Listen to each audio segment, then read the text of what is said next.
Good afternoon, my Five Reasons Sports Network friends. Welcome back to one of our Marlins live commentaries, this time for the third game of the National League Division Series against the Atlanta Braves.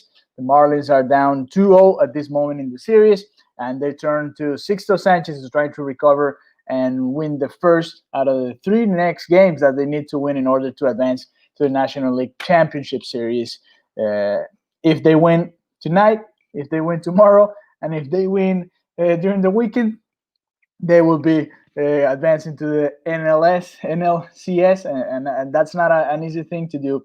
But they're trying to do it with one of their strongest arms today in the rotation, which is Sixto Sanchez. He's going to be starting tonight for the Atlanta Braves. For the Braves, of course, they also have a huge lineup, a great lineup, one of the best lineups in Major League Baseball right now, and they're going to be turning into Cal Wright to try to get this game three of the division series against the Miami Marlins. So let's go check a little bit of the stat for both pitches. We know Sixto Sanchez had a great postseason debut against the Chicago Cubs.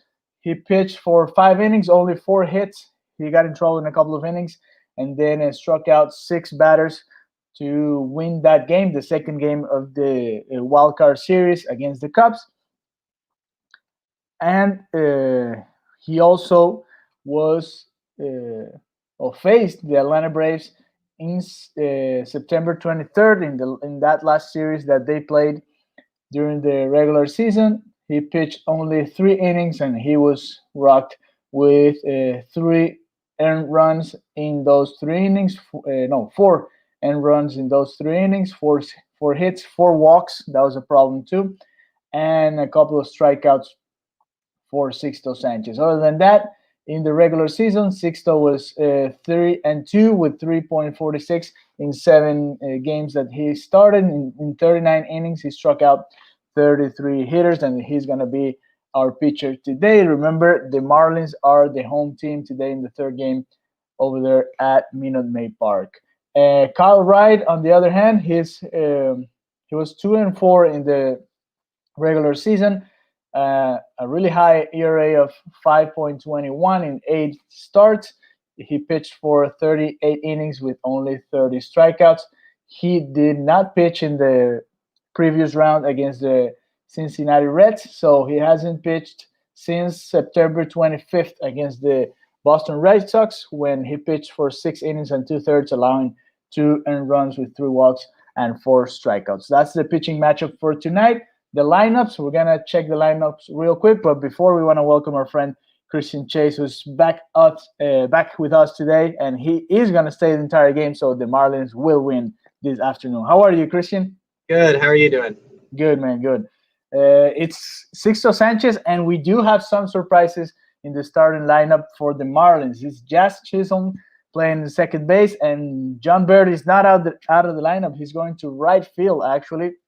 So a lot of speed today, a lot of contact in the lineup today for the Marlins. They struggled yesterday to try to scratch anything at all. They just got 3 base hits, and it wasn't a good performance for the offensive side. And the other surprise for me, Chad Wallach again in the lineup instead of Jorge Alfaro. How do you feel about this?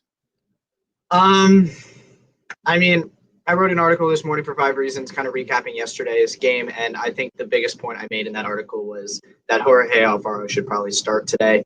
We put Chad Wallach in as a defensive out, right, to prevent scoring and help us win games, right? We've lost 2 in a row. One of them we allowed 9 runs. Yes. I just don't know if. I get it's tough to try something new when you're on the brink of elimination, but it's not even like it's trying something new. Jorge Alfaro started most of the regular season, so it's not like, or whenever he was healthy, he started in the regular season. So it's not like this is new for this team. I think we just need that extra bat in the lineup. It's almost like we're hitting 8 guys and then we have an auto out in the 9 hole with Chad Wallach. Like, that's just kind of how it has felt. He's 1 for 13 in the playoffs. In 13 ABs, he has 1 hit. It was that dinky single in like down the in between first and second against the Cubs. Mhm. And yeah, that helped ignite a rally, but we still would have won that game without him singling because there were no outs in the inning. And Corey Dickerson came up next and hit a 3-run home run. If that's a 2-run home run, we still win that game. Like Chad Wallach has done realistically from the batting aspect of things, nothing to progress this team forward.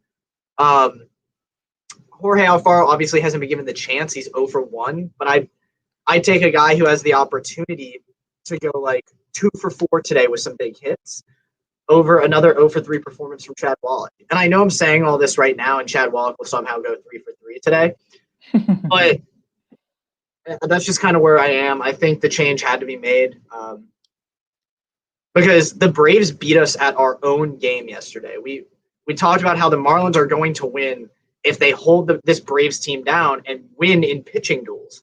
And we allowed 2 runs over 9 innings versus this team, which is really just a phenomenal place to be, right? Yeah. And still, we lost 2-0 because we didn't have the bats there. Right. I don't know if having Jorge Alfaro on the lineup yesterday would have changed anything, but you never know. I mean, Chad Wallach was 0 for 4 with 2 strikeouts. Well, the entire lineup struggled yesterday. So the entire lineup struggled, but still. Yeah. Sixto Sanchez already on the mound, and we have a live view of him. The Marlins are the home team today, so we have to remember that it's the same stadium, but they do switch, and now the Marlins are home. This is a lineup. It's the same lineup for the Braves: Acuna, Freeman, Ozuna. They're not. We know it by heart now. Alvis, Swanson, Duvall, Markakis, and Riley. They're throwing the same 9 guys. It'll be nice at some point in the next couple of years that we know our lineup by heart, right? And we're not just jumping from one to the other. But that's it. That's the lineup for the Atlanta Braves. When the Marlins come, we'll look at it when they're hitting. So it's Sixto Sanchez against Ronald Acuna. You said that Sixto was more prompt to hitting Ronald. So we'll see what happens in this first at bat when they face him again. Yesterday, 0 for 4 with 4 strikeouts. So he is probably a little bit with the chip on the shoulder right now. I'm talking about Ronald Acuna because after he tweeted that they couldn't get him out, he struck out 4 times in a row. So these at-bats for him are probably very important. Yeah, it's going to be a good game, hopefully. Hopefully we see Sixto pitch well. I mean, it's been on and off, but I'm excited to see if Sixto can put together something, solid. I think it's good for him to get this experience very young. He got the experience versus the Cubs, which is great. This is a bigger challenge than that Cubs lineup was. And he's pitched twice against the Braves this year. I believe he had one game where he didn't allow a run. Then he had another where he allowed like 4 or 5. Yeah, 4 in 3 innings. 3 innings, yeah. Ronald Acuna swung at the first pitch, a fastball inside 98, with a lot of movement, and he flew out to center field. So that's the first out of the inning, real quick.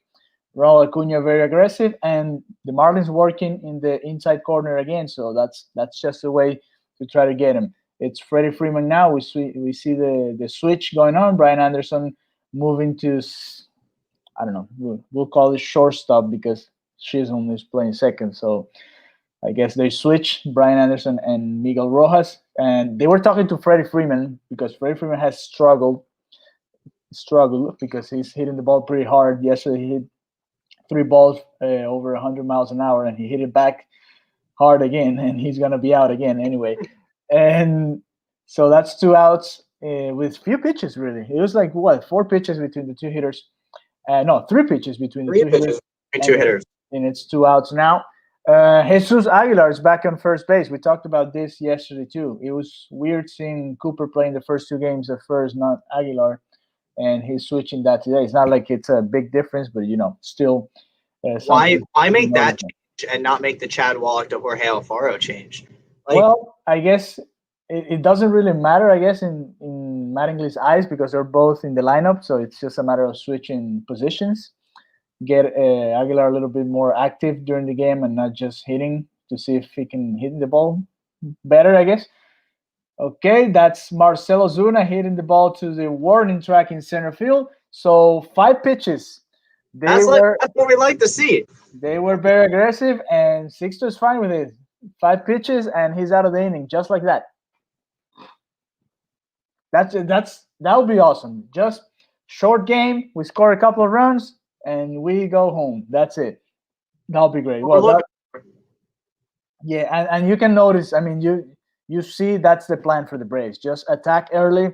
Don't let him establish a fastball and then trying to get you with the slider or the changeup. So it didn't work for them the first time around. So we'll see what happens from now on. Let's go over the Marlins lineup here real quick, so we can talk a little bit about what changed from yesterday. So it's John Birdie back hitting in the leadoff spot. He's playing right field. Corey Dickerson is going to be second, and left field. Aguilar stays third, but now playing first base. Brian Anderson on third base. Garrett Cooper is going to be the DH. Jazz Chisholm, man, he's in the sixth hole just because he can hit lefty, and Mattingly doesn't like to put 3 righties in a row, so he's putting Jazz Chisholm there as a sixth hole. Rojas is going to be seventh and shortstop, and Magneuris Sierra in center field and eighth, and the black hole, like Christian just called him, Chad Wallach is going to be hitting ninth. Hopefully he can at least get 1 base hit today, and that's going to be the Marlins lineup for today's matchup against Kyle Wright. I mean, yeah, the black hole for Chad Wallach. I'd be fine with it. You know, if you could bunt and almost act as a pitcher in that 9 hole, I'd be okay with it because then he could do his job. But he's had like 8 opportunities to put down sack bunts this year. Yeah, it doesn't work for him. And he just can't bunt. Yeah. So he's almost effectively in the 9 hole right now, just hitting like a pitcher. Can't bunt.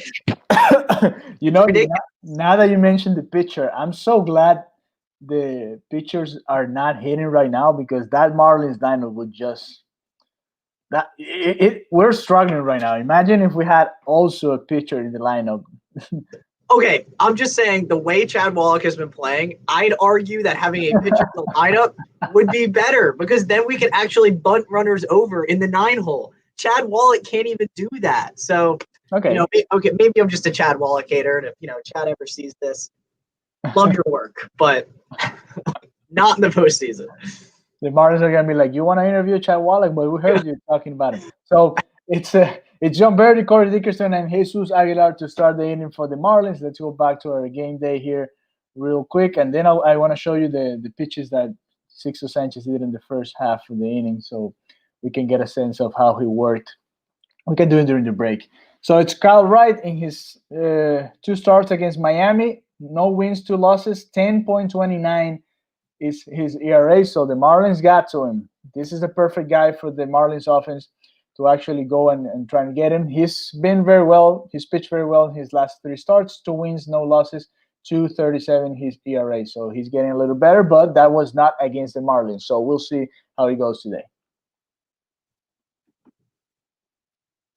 What is scary is I didn't look into like Kyle Wright's last 3 starts, and they just showed it on the screen. I think it's at 3-0 with a 2.37 ERA in his last 3 starts. Yeah, and I guess he's picking up at the right time, and he looks like Birdie goes down on strikes. Yeah.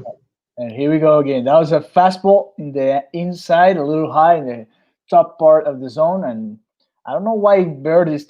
I don't know why they're taking those pitches that are so close, right? I mean, you can go down swinging, that's fine, but taking that much, especially contact hitters, I don't like it. But okay, it's Corey Dickerson starting the game, or hitting second for the Marlins. He started as a leadoff yesterday, and he struck out with a very high fastball. Let's see if he can actually get the Marlins going in this game. Yeah, Corey Dickerson has been struggling with that high pitch. It's almost like the zone the Braves kind of noticed and are starting to exploit. I saw it towards the end of the year as well in the regular season. They were picking up on the fact that Corey Dickerson just can't catch up with that ball up in the zone, especially 95 plus. He can catch up with those. The one that Kyle Wright just threw low and in. He can catch low and away, but up and in especially, Corey Dickerson has struggled with all year. Even when he does that crazy choke-up thing with 2 strikes, we still see kind of not being able to catch up to the fastball. Right, and then, well, and they go to it again. There must be something in the tapes that gave it away because the Braves have really been exploiting that up in the zone high heat.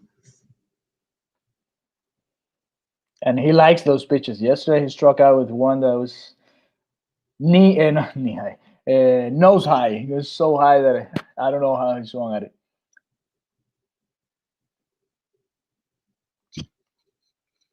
A nice pitch by Wright. Definitely on 2-1. Yeah, change of outside, right? Yes. Well, I think they call it a sinker, but it was good movement going out. Oh, we have something going on here. It's a base hit for Corey Dickerson. So here we go. The Marlins get their first runner on. Very sharp line drive to left field. And that's the first base hit of the game. First base hit against Kyle Wright, of course, first inning. And now we get Jesus Aguilar. We need one of those 2-run bombs that the Marlins loved so much this year.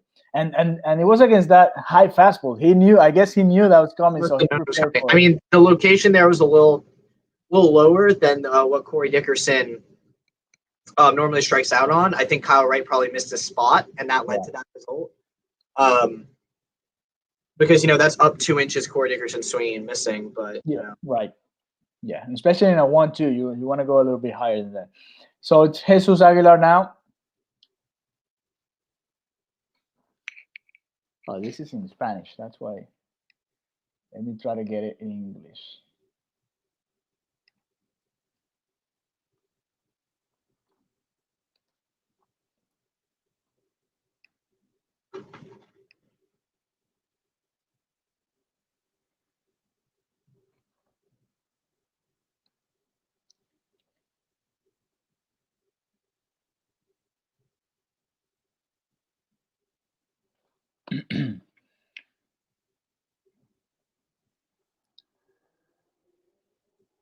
Right, 1-2 count for Aguilar after that foul ball against a sinker in. Very hard pitch to get to. Let me see, with Miami in 51 games, 809 of OPS, 8 homers. In 2020, not as high as he did with Milwaukee in 2018, but better than last year with the Rays. And a single up the middle for Jesus Aguilar here. Corey Dickerson holds at second, but a solid start for this lineup right here against Kyle Wright.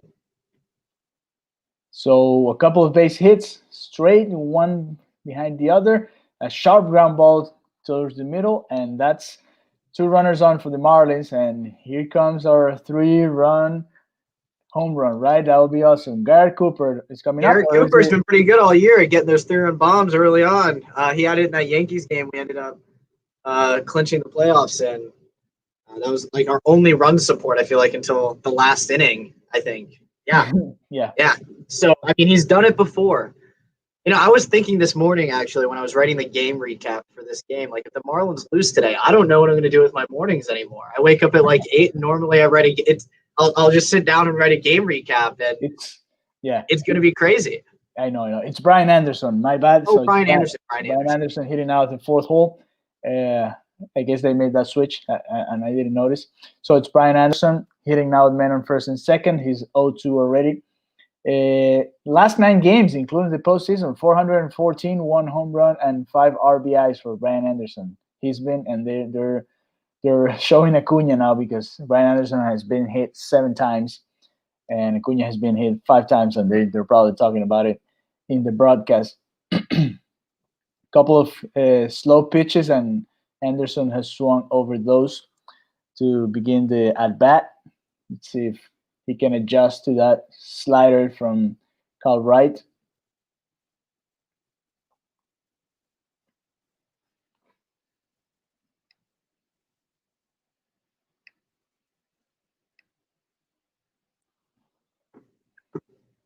With runners in scoring position, 395 in the regular season. So why not here? Yeah, why not? Why not, Brian?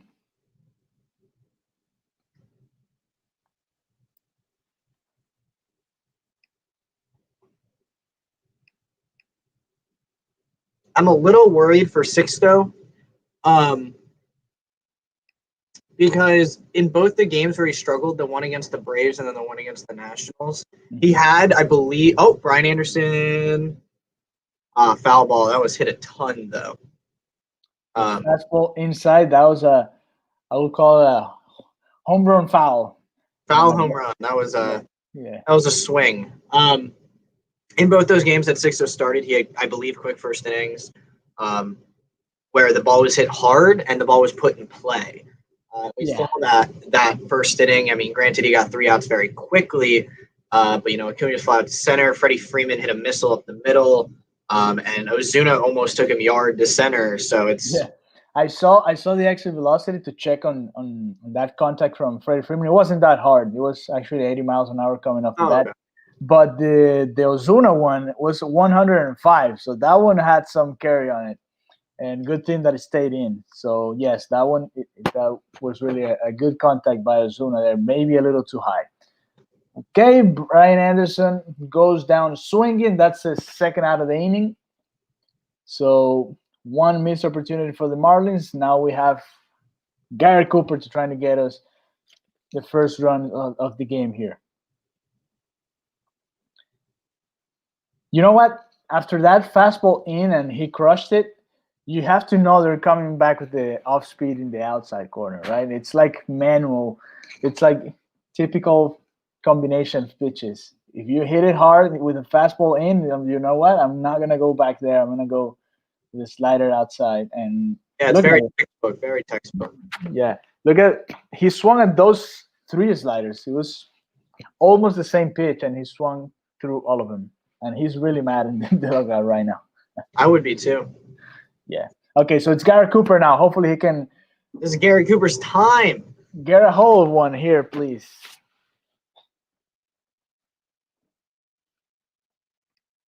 No home runs for the Marlins in the NLDS. I know.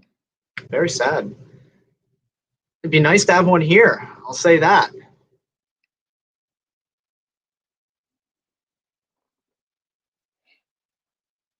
And a grounder right back to Kyle Wright. So Braves get out of it in the first.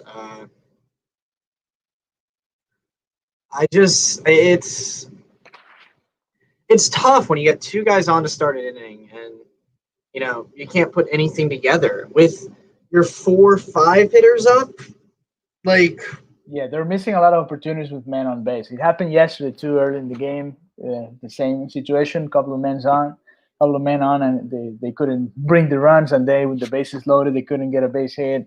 It's been a theme during this series. So, well, that was the first chance. Hopefully the Marlins can get more going later. I mean, we can certainly hope so, right? I think this inning will be a telltale sign of how this game goes, especially after Sixto's quick inning in the first. If history serves correctly, he's about to get rocked. Hopefully not. Hopefully not. I'm a little worried, but hopefully not. I'm just worried he's going to miss in the zone, as we've talked about, instead of out of the zone. That's been really whether he's been good or bad at those, whether he's missing in or missing out.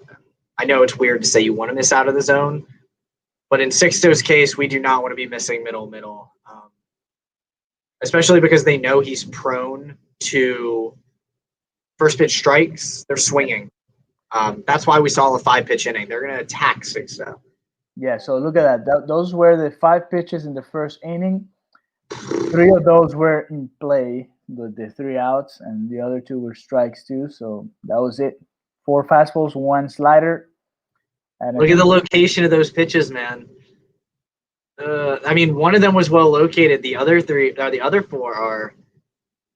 Yeah, this one right here, it's Acuna. This one is Freddie Freeman, both in the inside corner, and this one was Marcell Ozuna that he almost hit it out of the park, and that was the slider. So, yeah, I don't think Ozuna is seeing more of those sliders in the next.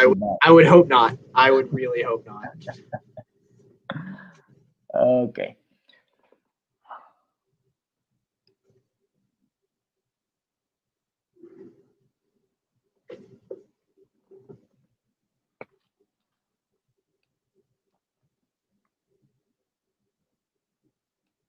Let's look at what Kyle Wright did in the first inning. Let me get it here real quick. He was a little. Look at this chart, man. A little different, right? Yeah, a lot of pitches thrown from Kyle Wright. How many pitches is that? He threw 21. Mm. 21 pitches. He threw 6 sliders, and I think 4 of those, 4 or 5, were to Brian Anderson. And here it says 2 whiffs, but I saw 3 from Brian Anderson. I don't know if I'm. Oh, maybe it was a curveball in one of those. I don't know. We'll see. So it's Sixto Sanchez back in the mound. The Marlins got a couple of base hits, and the Braves just swung early and got out real quick. The first pitch is a little low. That was a sinker at 95. So And Travis d'Arnaud singles in the left. Travis d'Arnaud is the hottest hitter on the planet right now. And homie does not get out. Yeah, he's just finding the grass, right? Fred Freeman was telling the guys from Fox that he couldn't find the grass. Well, Travis d'Arnaud is just finding ways to just find the grass somehow. He didn't hit it pretty hard. Let me see. What's the exit velocity in that one? 75. So there you go. It was not hit hard at all. 75 miles an hour. And, well, that was a base hit. Good location. So the Braves are attacking early. And here we have Ozzy Albies. See what happens. Look at where that pitch went, man. I don't know how Travis d'Arnaud gets to this pitch so often. That was a similar location to the home run yesterday by against Pablo Lopez. Way in, and he just gets his hands through so fast. The one against Pablo was a little lower, but still, I don't comprehend how Travis d'Arnaud is doing this. Like, where has he come from? How is he now one of the best in the game? I don't know, man. I guess, there's those years that players have, and yeah, it's one of it's 2 months, man. Especially now with the short season and the postseason, it's having a couple of good months, and that's gonna be it. So it's a walk, 4 pitches for Ozzy Albies. So here's one of the problems Sixto had the last time he faced the Braves: too many walks and 4 straight balls. Not a good sign.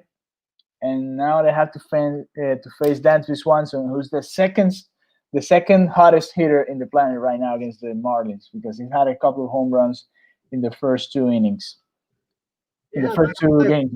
This is not a great situation to be in. Yeah. So there's a mound visit. They have to talk to him early in the game. Very fast first inning. In the second one, bad luck with that pitch that we were just showing you guys. The green dot in the inside for the right hand hitter ended up as a base hit somehow, and then the 4 blue ones that you guys see there are just the 4 pitches that he threw to Ozzy Albies right there. So we'll see what's next for Sixto Sanchez. Just attack. It has to be more aggressive, right? Stay aggressive against the Braves hitter, but be careful with Dansby Swanson. He's a very good hitter, and he's shown it before in this. I mean, he hasn't hit for average in the postseason, but the 2 huge hits against the Marlins in this series with a couple of home runs. Yeah.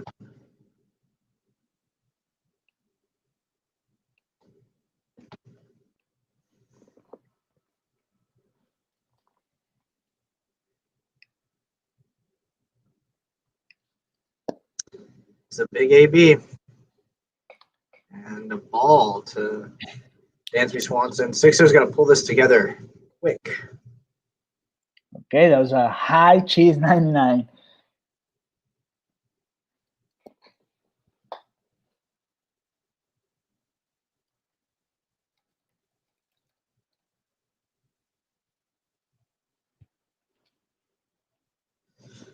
Two 2-0 to Swanson. That's 6 balls thrown in a row. That one, the second pitch was a little closer. You guys, I don't know why you guys can see it today in the game day. Let me try to refresh here. Not showing me the pitches. Come on, man. There you go. Sixto gets back on the board. That's what we like to see. And he was aggressive. 99 in, and Dansby Swanson was swinging away. I would be swinging there if I'm Dansby Swanson too. He knew it was fastball coming. It's just he couldn't catch up to it.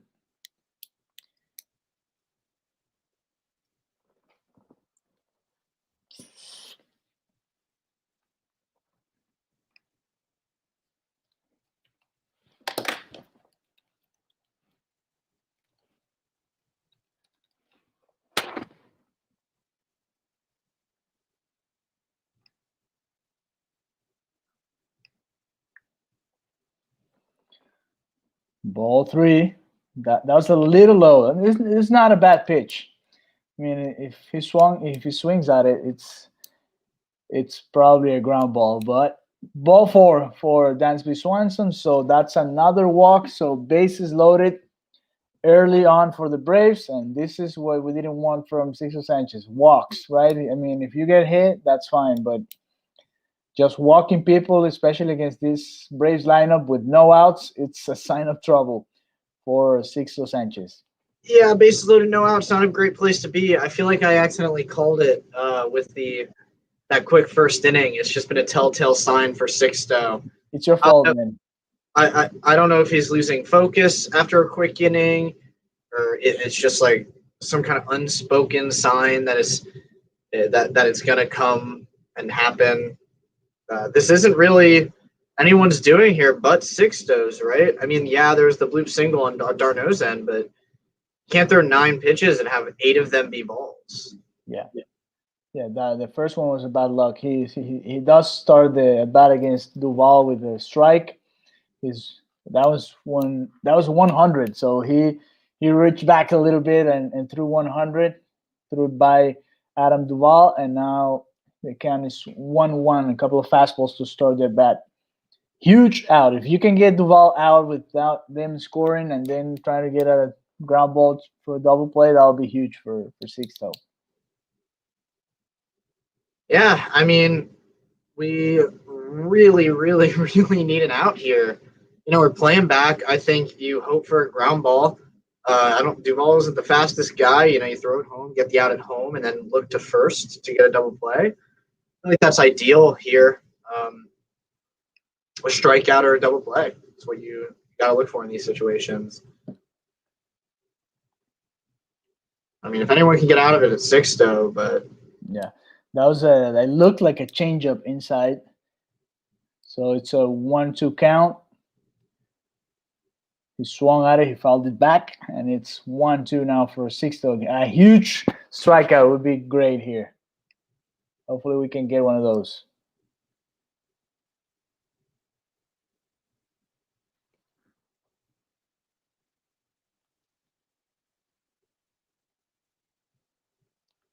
And here's the pitch. Nope, timeout. So timeout. Duval, he killed the Marlins in the regular season. He hasn't done that well in the postseason, but hopefully he stays that way. Yeah, he destroyed us in that 29-9 game, and he swings and misses. So Sixto gets strikeout. 6. That was sexy. 100 up in. I mean, it was a ball, so I guess Duval was just swinging whatever came out of Sixto's hand. So that's the first out of the inning. Huge for Sixto Sanchez. Now with a sharp ground ball, he could be out of this mess that he got into. But now here's the thing: it's Nick Markakis, and this guy is the Marlins killer. He's a very solid hitter and contact guy. So we'll see what happens there. Ball first. He went with the sinker, trying to get that ball. So close to hitting him. Sixto. Ooh. That was close. Why are we not getting the pitches today in the game day? I'm gonna have to call them and say, "Hey, bro, gotta get on game day. We're paying for this, man." Yeah, Markakis is a career 306 hitter with the bases loaded. That's kind of insane. It's not like small sample size. I think Markakis has been in the league for years. Another Ball inside, so it's 2-0 the count against Nick Markakis. And here's the thing: if he trusts his changeup, this is the time to do it. If not, you're gonna go back with the fastball. But Nick Markakis is probably hunting that pitch right now.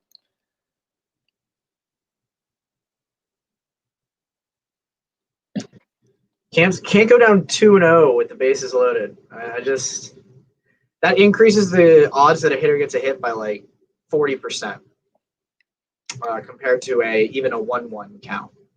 So, and Corey Dickerson with a diving play, it looks like. Solid line drive by Nick Markakis. It was caught by Corey Dickerson. And did they score? No. I don't know. They haven't said if the Braves score. I didn't see nobody scoring, so I guess they stayed there. Okay, that was a great play by Corey Dickerson. Very solid contact by Nick Markakis. Oh, that's great. That's a great catch. And he did catch it. Ooh, that was close. Very close. That saves 3 runs right there. I mean, that's a huge play. So Darnot was all the way. I don't know why he wasn't coming back. And then, so he didn't score. That's a great save for the Marlins there. They should have scored a run, especially with the outfielder down. He had all the time to actually score, but Darnot was just coming back to the base. So after a bat running piece in the last game, Corey Dickerson tries to redeem himself with that good diving catch. He almost missed it, man. Look at that. With the palm. He palmed it because the ball was about to come off. Yeah. And then for Darnot, it was too late. So no runs in that play for the Braves. That could be huge in this game. Oh, for sure. I mean, that's probably. I mean, if Sixtos get out of this, that could be the play of the game, play that saves the game for the Marlins, 100%. Yeah. I mean, after all this, Sixto is still only at 24 pitches. Yes. That's so crazy. That's 19 pitches in this inning, but since he went so fast in the first inning, it's still a great pitch count at this point. Austin Riley, you got to get through this guy because after that it's just Acuna, Freeman, and all those monsters coming back at you. So yeah, I mean, because if those guys even get up, that means the Braves have already scored. Which again, not optimal. This is almost the put away inning. Like if the Braves score here, I almost feel like that's just the statement inning. Swinging strike. That's the second one. Another 99-mile-an-hour fastball in the up part of the zone. Sixto Sanchez bringing the heat, and hopefully he can get out of this. His highest pitch today, 100. His lowest, 85 miles an hour. That was the changeup probably, or the. And he gets out of the inning. There we go. That was huge, man. Bases loaded, no outs. And he gets Austin Riley with a sharp ground ball. Miggy was right there, and they get the force out at second. Jazz Chase on this little mat with who was that? Swanson? That was quite. It looked a little weird. We had to look at it because he had to go dive there anyway. But that was a great 0 for the Marlins after having bases loaded, and the Braves missed that huge opportunity there. Let me check those last exit velocities because I think they're hitting Sixto pretty well. The line drive by Nick Markakis, let me see. Well, they were both over a 104. So, yes, they were both hard hit. And good thing they got somebody there for both of them. So, the first one you see there, it's the last out of the inning. Austin Riley, sharp ground ball to shortstop, almost 105 miles per hour. And Nick Markakis with his line drive to left field, that was 104 as well. But Sixto got the outs, and that's what matters right now. Yeah, I mean that was scary, especially Sixto's track history of being unable to pitch after a quick first inning and kind of staying in the zone. I think him walking those two guys was almost what he needed. I know that sounds crazy, but like we saw after he walked the two guys, he was effectively wild. He went from a lack of wildness, right? So just complete inability to throw outside of the zone to completely wild, and then he kind of found that happy medium in between with the the effective wildness we talked about. And if he can keep that going, right? Yes. I'm more than ecstatic to see how the rest of this game will go. Hopefully this is the spark the Marlins need, right? To get the offense going, because after that inning, man, you have to feel that you're somehow in this game, and maybe in the future in the series. I mean, if win this game, you get into a good series. So we'll see. Gabriel says need some less stressful innings from Sixto. Well, you had two different innings. You had one that was very, very calm, 5 pitches, great. You felt great. You felt like Sixto was on top of the world in that inning, and then you had the other version. A good thing that he could recover from that, struck Duval out, and then got a couple of sharp balls hit to the outfield and to shortstop, but right to Dickerson and Rojas there. So it's 0-0, and now the Marlins time to shine with Jazz Chisholm starting the inning, leading off the inning for the Marlins.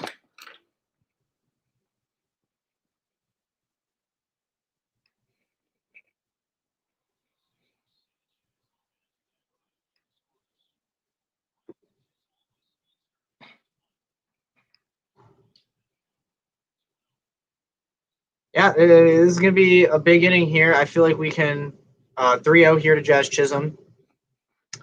His first postseason AB. I didn't even realize he didn't get any ABs in Chicago. This is exciting for him. 3-0 count, you got to be taking here, right? Oh, there's our homie Chad Wallach. Oh, man.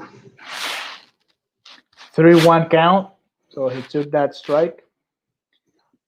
And then he walked. So there you go. That's a good start for the inning. And here comes the situation that you were expecting. Man on first, no outs, and you want Chad Wallach to bunt. He's not going to bunt.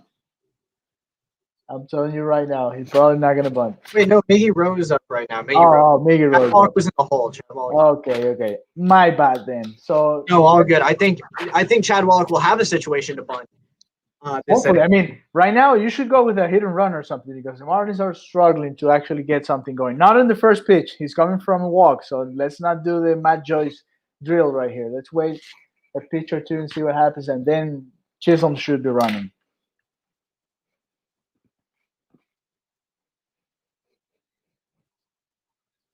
Ball 1, so that's 5 out of the first 6 pitches in the inning have been a ball. So you have to be a little patient in this situation. Yeah, I mean, that's what we want to see, right? It's looking optimal.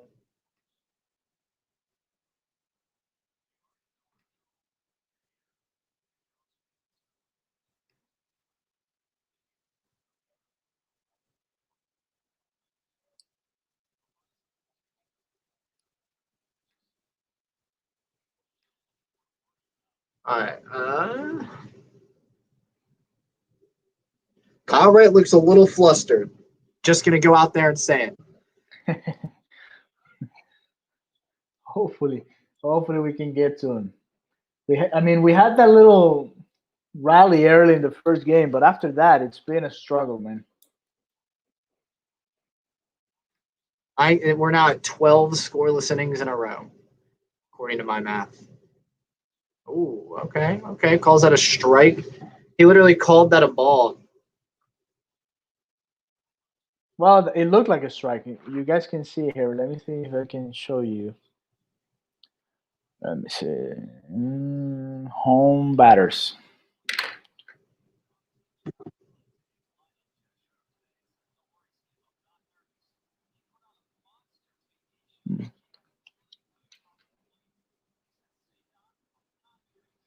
was a great pitch by Kyle Wright. Definitely a strike there. The zone is a little tight today.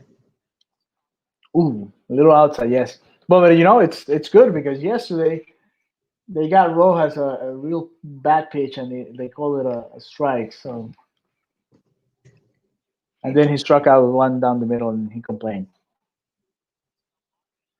Yeah.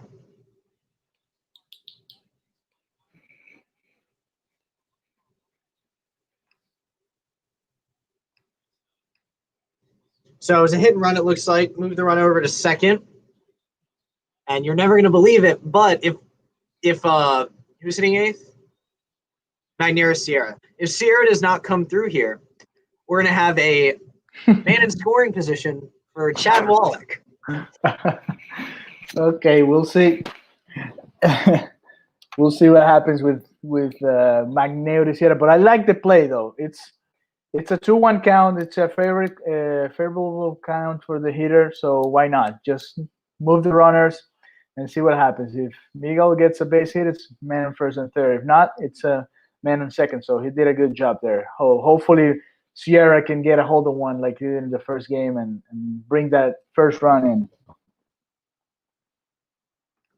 Yeah, Sierra's been swinging the bat pretty well. I feel like it's him or no one here, right? 1-0 count here. I mean, he's 2 for 6 in the postseason. He had that good game in game 1. Takes a ball here. So 2-0. Oh man, you know what? Okay, hear me out. Magneuris Sierra walks here, and then they have Chad Wallach bunt. And then we have John Birdie up with men on second and third. I'd rather have second and third than let Chad Wallach hit and ground and do a double play. I guess Sierra has to walk first. Oh my. Man on third with the ground ball to second. Sierra moves Jazz Chisholm over to third, which means we now have Jazz Chisholm on third with 2 outs. And you've guessed it, Chad Wallach at the plate. Now, I don't know. I feel like just in any situation here, you want Jorge Alfaro up. I don't know. There's that nice 0.077 average and 0.154 OPS. You could say he's swinging the bat well. Well, we need one of those miracle hits. He got one. I think it was a Yankee Stadium, was it? Late in the season with 2 outs. I don't remember. Was it a Yankee Stadium? I don't know. He got one of those base hits with 2 outs and men in third. I just don't remember when, but it could happen. Hopefully. Rojas is talking to Mel Stoudemire. I don't know why. Probably about what he has to tell Sixto every time they're out there. Breaking ball, and Wallach is just swinging and missing. Oh my goodness! I feel like they just attack Wallach like he is a pitcher. It's crazy.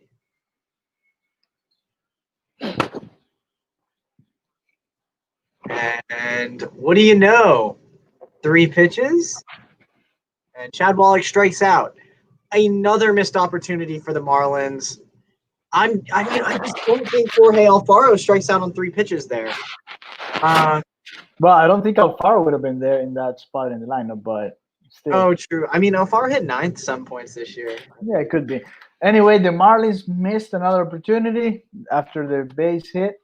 So after the walk, 3 straight outs, a couple of ground balls, and a strikeout, and Kyle Wright gets out of it again. So it's 2 straight innings where the Marlins cannot score after having a guy in scoring position, and it's still 0-0 after a couple of innings there at Minute Maid Park. Gabriel says something very interesting. How much are we missing Francisco Cervelli? He was going to be the starter in this situation.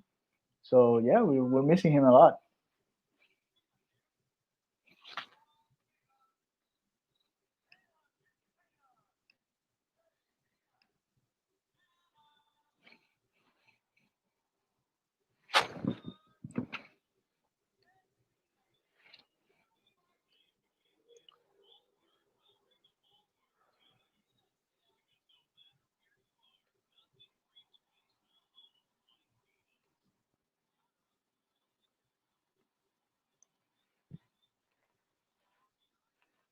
Okay, so this is Cal Wright's chart, pitching chart. This is how he's been working. A lot of sinkers. That's why he's getting so many ground balls. 8 fastballs, 7 curveballs. 3 of them were to Chad Wallach, and he went straight and missed all of them. 7 sliders. He got Anderson with that pitch, and here we are. 2 innings in, still 0-0. Yeah, it could definitely be not 0-0. A lot of missed opportunities for this team. We'll talk about them repeatedly, I feel like, until finally we act on the missed opportunity.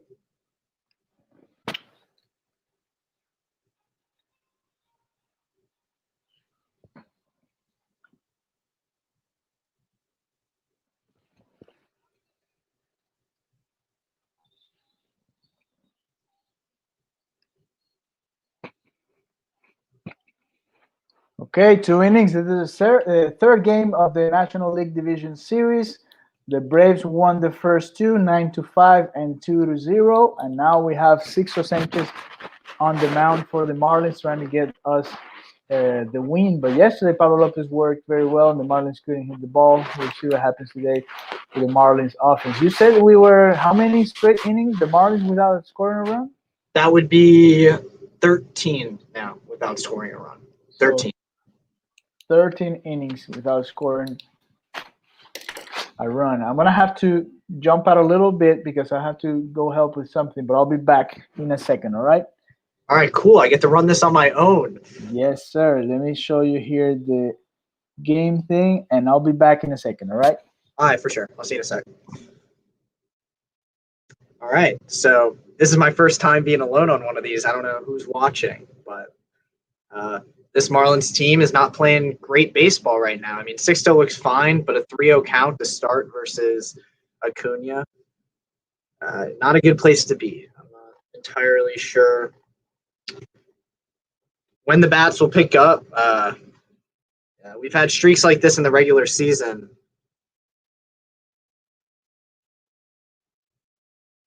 But, hopefully, Sixto has looked good. I'm not entirely sold that he's going to be completely fine, especially after that second inning.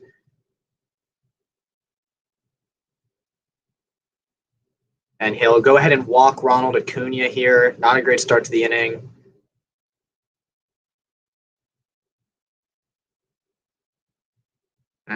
We got some MVP candidates coming up.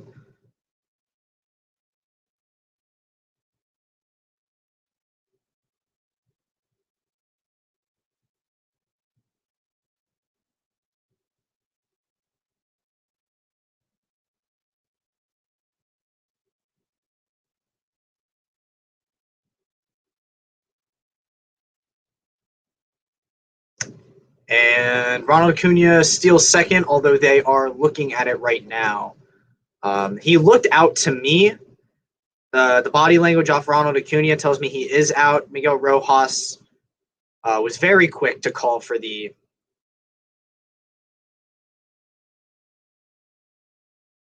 he looks kind of safe there, actually, in a second look at it. He kind of, it looks out. That's a very close call.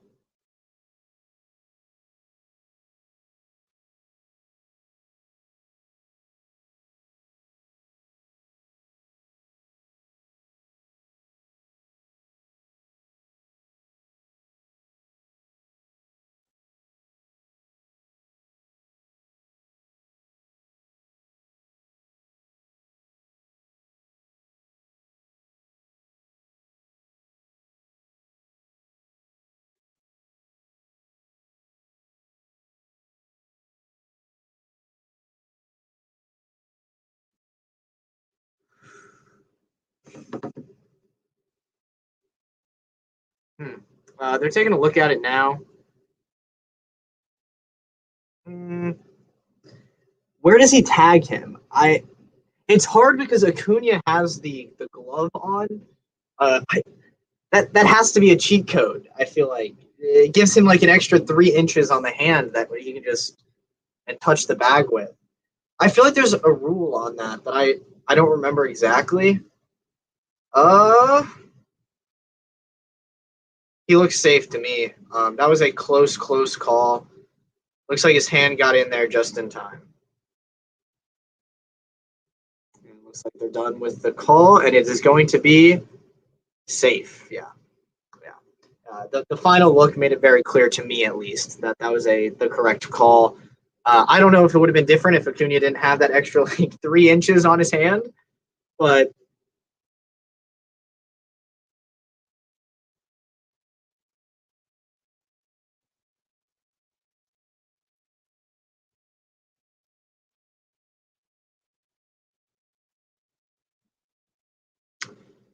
it's kind of just a tough situation to be in now for Sixto. I mean, he got out of a loaded jam with no outs, but that was against the bottom of the lineup, and I know the bottom of the lineup for the Braves isn't awful, but it's definitely not good. Or it's definitely not.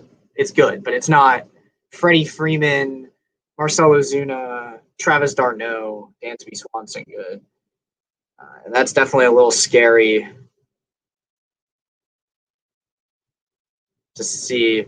Man, Freddie Freeman was so calm about that. What are they going back to check again? What are they checking here?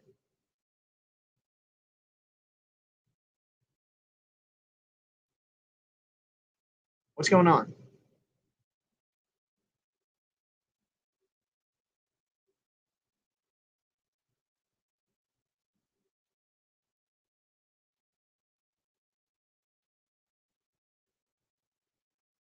I'm confused. They're going to the headsets again. I'm guessing it's not.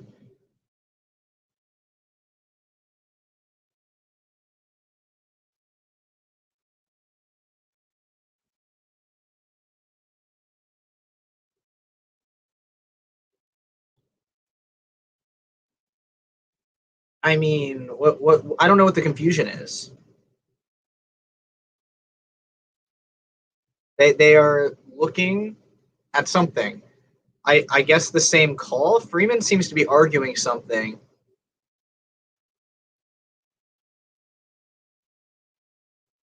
I'm not really sure what's going on right now. What the debate is. I mean, hopefully they call him out, but he was definitely safe. Maybe they're deciding whether this was a strike or a ball, or like what they called. What's I?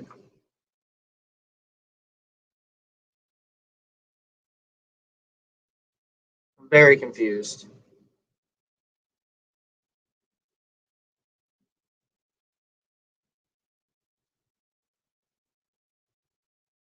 They were checking the count. It looks like they were checking to see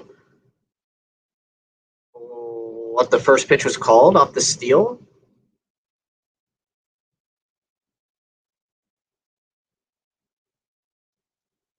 I'm confused. I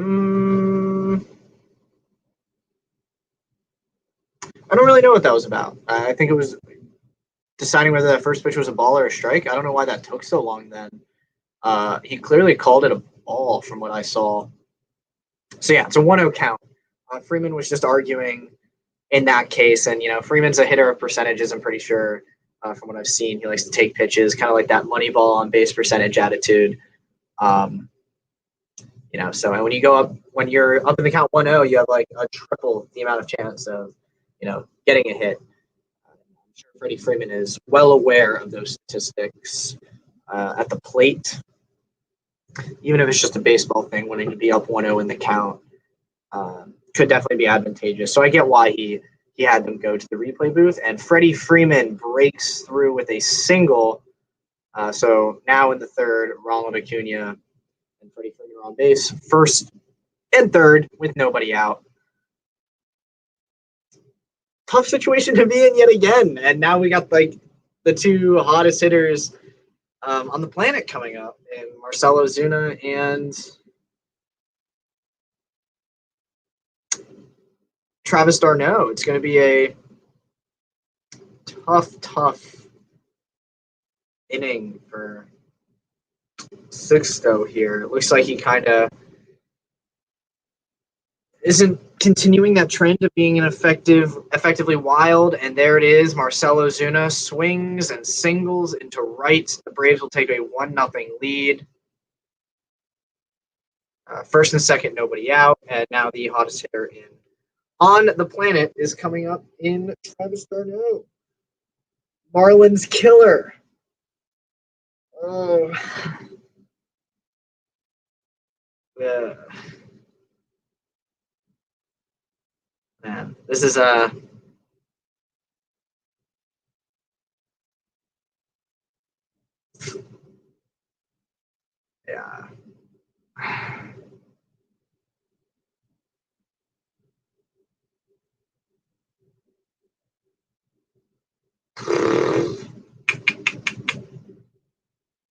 And let's see him get after Travis d'Arnaud here.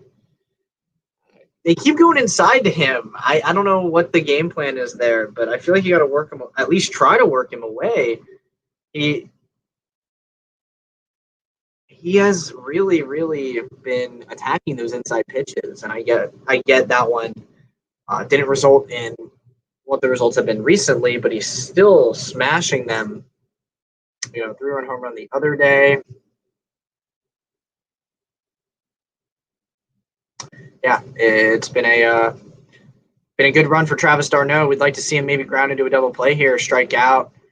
Sixto looking at the lineup card. 38 pitches in. We got Hoyt warming up in the bullpen in the third. I mean, I guess that's the safe call, just in case Travis d'Arnaud gets a hold of another one here. I don't know. I am worried, to say the least. And Travis d'Arnaud hits one to center, and he doubles home 2 runs. 3-0 Braves here. Travis d'Arnaud really is the hottest hitter on the planet. Took a fastball 3 inches above the zone to right center off the wall. It's quite the swing.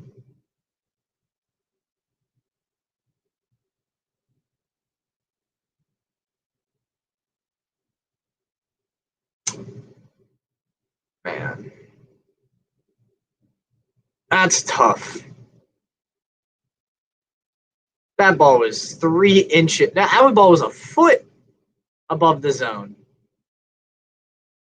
And he still took it to right center off the wall.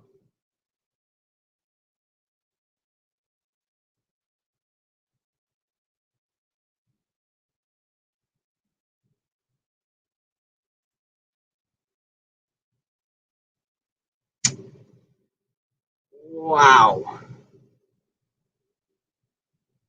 That ball was smoked.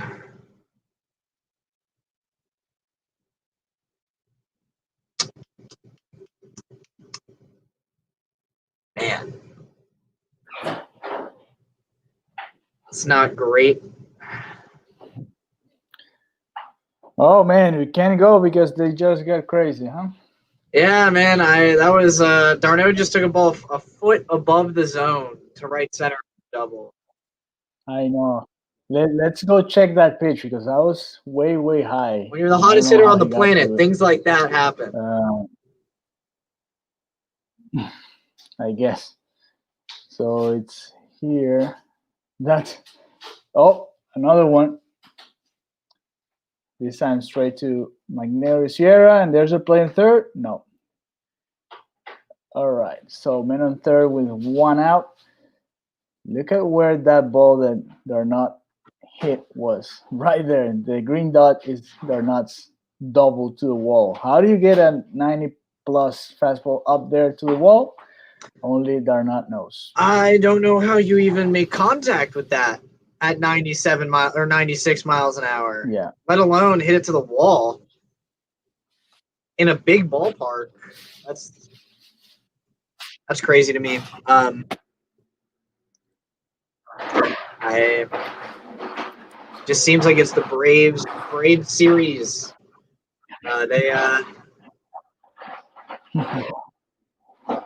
They're doing what they're doing. They're playing their baseball, and we're not. So I also completely lied about being able to stay the entire time today. I have work at 3:30. I don't even know why my mind yesterday was like, I can do this. But I'll be here until I do have to go to work. I'm a free man, you said, And and I'm you're not. not. Okay, A liar. so Let's just put Jorge Alfaro in to see what happens. And Dansby Swanson hits a sacrifice fly to the right. And Darno will score 4-0 Braves.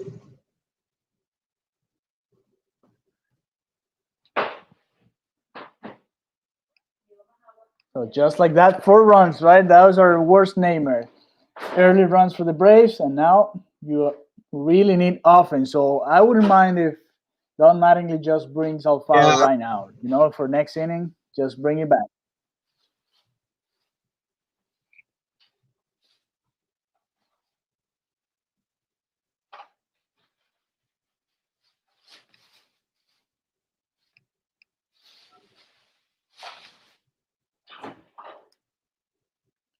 It's unbelievable. And that ball wasn't that far. The fly ball by Swanson, but Berry has no arm at all, so no chance at home plate.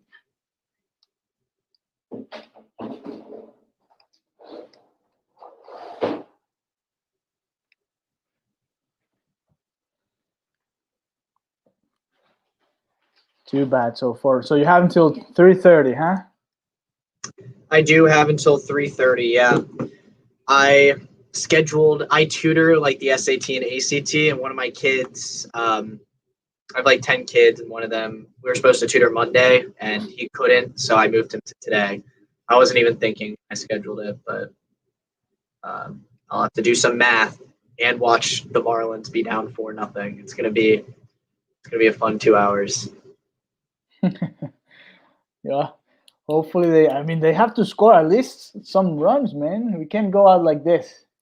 I just want to go out with a fight, honestly, at this point. Yeah. This team, I mean, I'll talk about it a little now because why not? Yes, we're down 2-0 to the Braves in a 5-game series, and we're down 4-0 in Game 3 early versus a team that we, under any circumstances, should not be able to compete with. They're an objectively better team. They have the better bullpen. They have way better bats. I think the only thing you can argue is the starting pitching, and at this point, it seems that the starting pitching is better even on the Braves end with Ian Anderson, Max Fried, and Kyle Wright. I get the Kyle Wright sample size is small, but the other two guys looked really, really good. I mean, Max Fried wasn't phenomenal, but still they won because the Braves played their ball. But there's a lot of positive stuff to look at. 4 months ago, we didn't think we would even be here. I said it on the stream 3 days ago. I bought MLB TV for a year, expecting to watch the Marlins go 17-43, and to be happy with that, to get those 17 wins. Instead, we not only got to experience a team that was in playoff contention the entire year, but had a story, overcame COVID, competed, fought through it all, defied all the odds. They're the greatest story in baseball this year.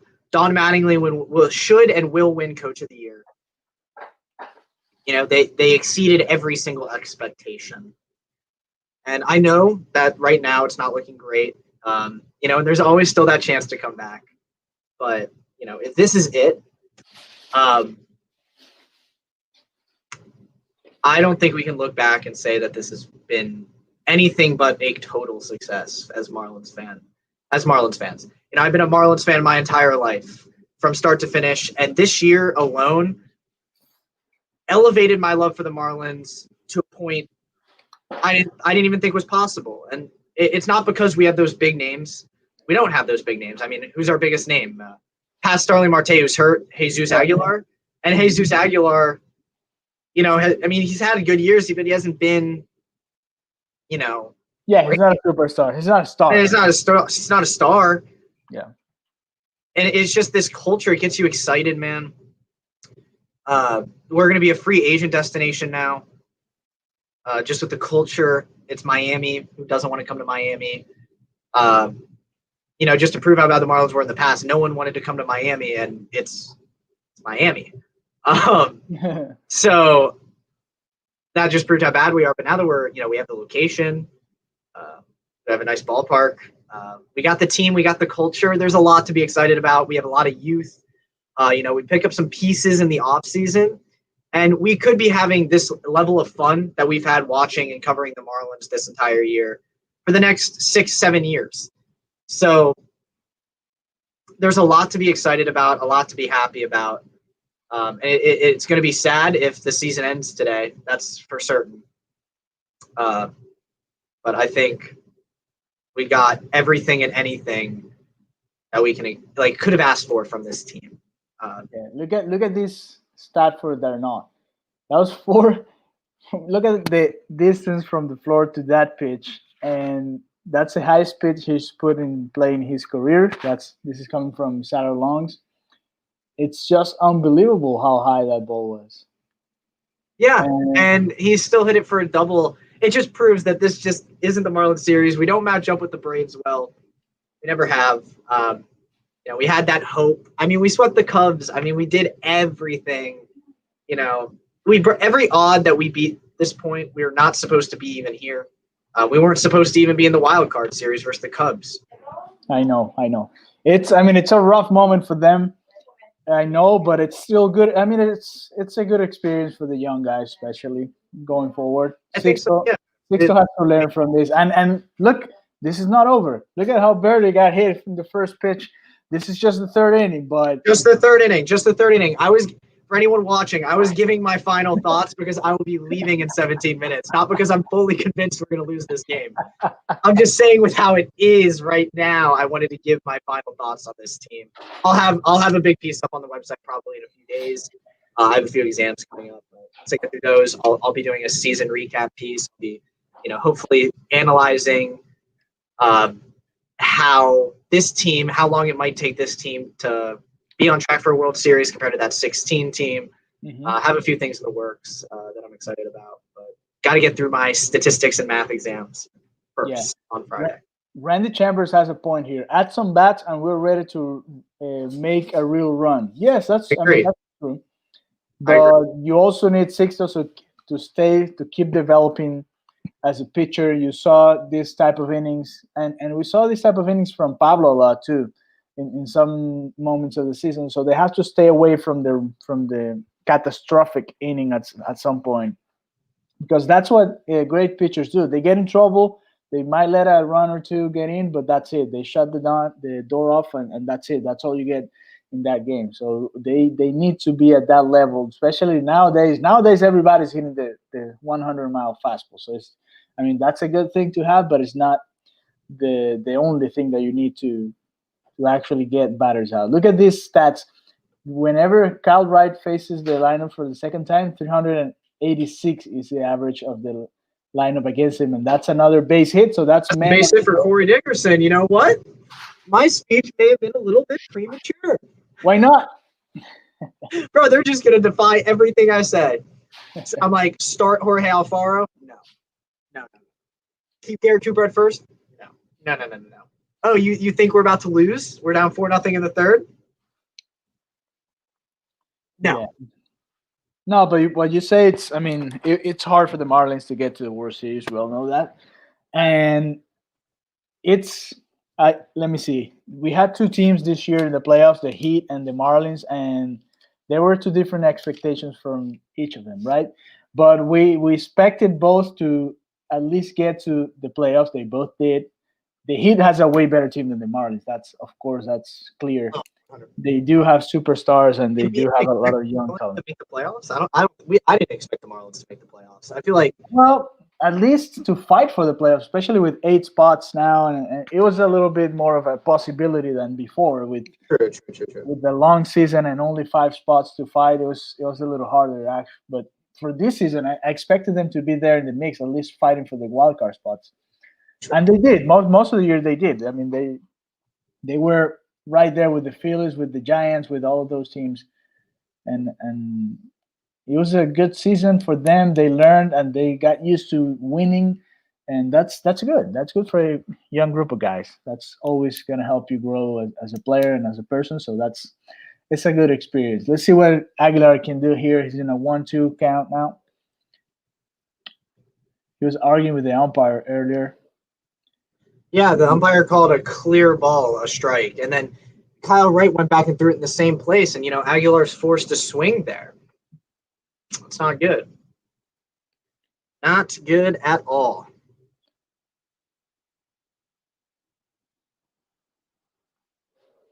Two to Aguilar here. This is huge AB. Huge AB. So you see this orange dot right there under the zone? That was called a strike, and that's what Aguilar is complaining about. I would be complaining too. Here you have it. It's this one right here. That was way low. Very similar to the one Rojas got called on yesterday. So Dayton is warming up in the bullpen for the Marlins. I don't think the Braves want to see a lot of Wright today. No, Dayton's warming up for the Braves. Braves. Yes. The Braves, yeah. Yeah, they don't want to see a lot of this guy going through the Marlins lineup way too much than he has. I mean, that was a great job by Darnod bringing that pitch up, but what you say is right. It was a similar pitch, and so he had to swing at it because if they're going to call it, might as well swing at it.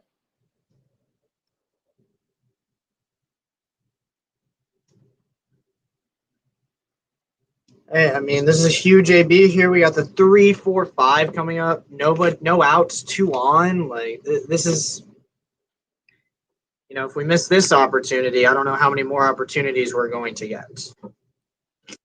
Right.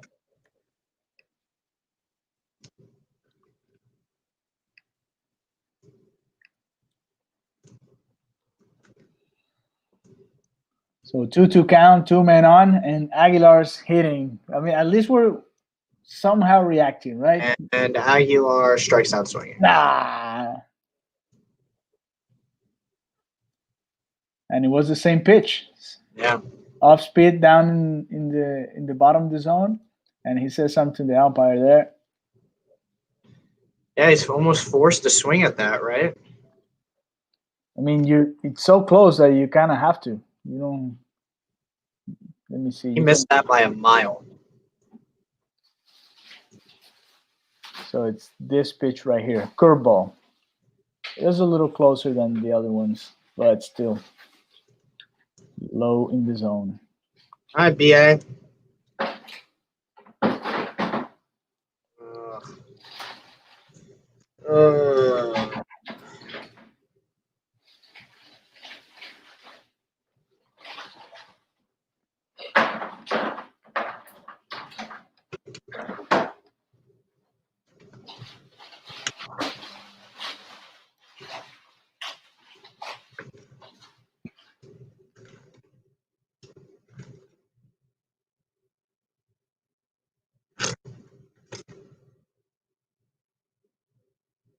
He's been struggling against this slider, man. He's not making the adjustment.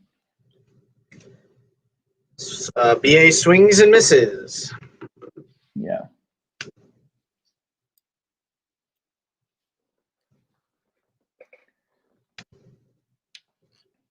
Rachel says they gotta find a way to convert on Kyle Wright before they swap him. Yes, because the Braves bullpen has been great too. So you have to get to the starter and then fight against the bullpen. But yeah, you're right. I mean, and the principal arms from the Braves, I don't know if they're gonna be available today because they worked in consecutive days. When that's another swinging strike and another slider, and Anderson's just all over the place, man. When you're 3, 4, 5, can't even move runners over, it's an issue. And he does not look well. Look at this. Yeah. 2 of those 3 strikes in this at bat were half swing, so he didn't even swing entirely to get this. Okay, we need bats for next season. Any free agents you guys like? Yes, I would like to bring JT Realmuto back. That'll be my guy. A catcher that can hit. for sure. Yeah. Free agent wise, We need outfielders soon. yeah, I don't really care about anything except maintaining the bullpen, maintaining the starting pitching, and then going out and getting hitters. Um, when you make the division series, right, you become a place that free agents are more apt to want to go to, right? Yes. So look at these guys. JT Realmuto is available. Trevor Bauer, George Springer, Marcus Simeon, Marcelo Zuna, DJ LeMahieu, Marcus Stroman, Didi Gregorius. Let me see who else. So you have a lot of good guys there. A lot of really good guys. I think the guys you want to take a look at are Marcus Simeon. Who else do I want to? Who would I like to take a look at? I mean, I don't think JT would want to come back. Why not, man? I mean, they traded him. He wanted to be traded. He got traded. So I mean, maybe that'd be a good story. Nelson Cruz is a free agent too. He's 40 now. Yeah, I mean, I wouldn't be adverse to Nelson Cruz, Didi Gregorius, DJ LeMahieu. The thing, Garrett Cooper.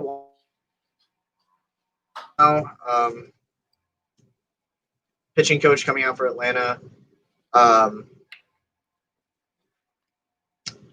So look at these guys. Jock Peterson, he's 28. He's not the greatest right now, but still a possibility. Michael Brantley is going to be a free agent, but he's a little older, 33 years old. I don't think they're going to bring a lot of free agents, actually. It's just maybe one if they try. I would go for Realmuto for sure. It depends on like what price we're getting them for, right? Yeah. And some of those guys are quite pricey. I mean, Bauer will probably be making a clean $200 million. Yeah. What can Realmuto even ask? Well, look at this.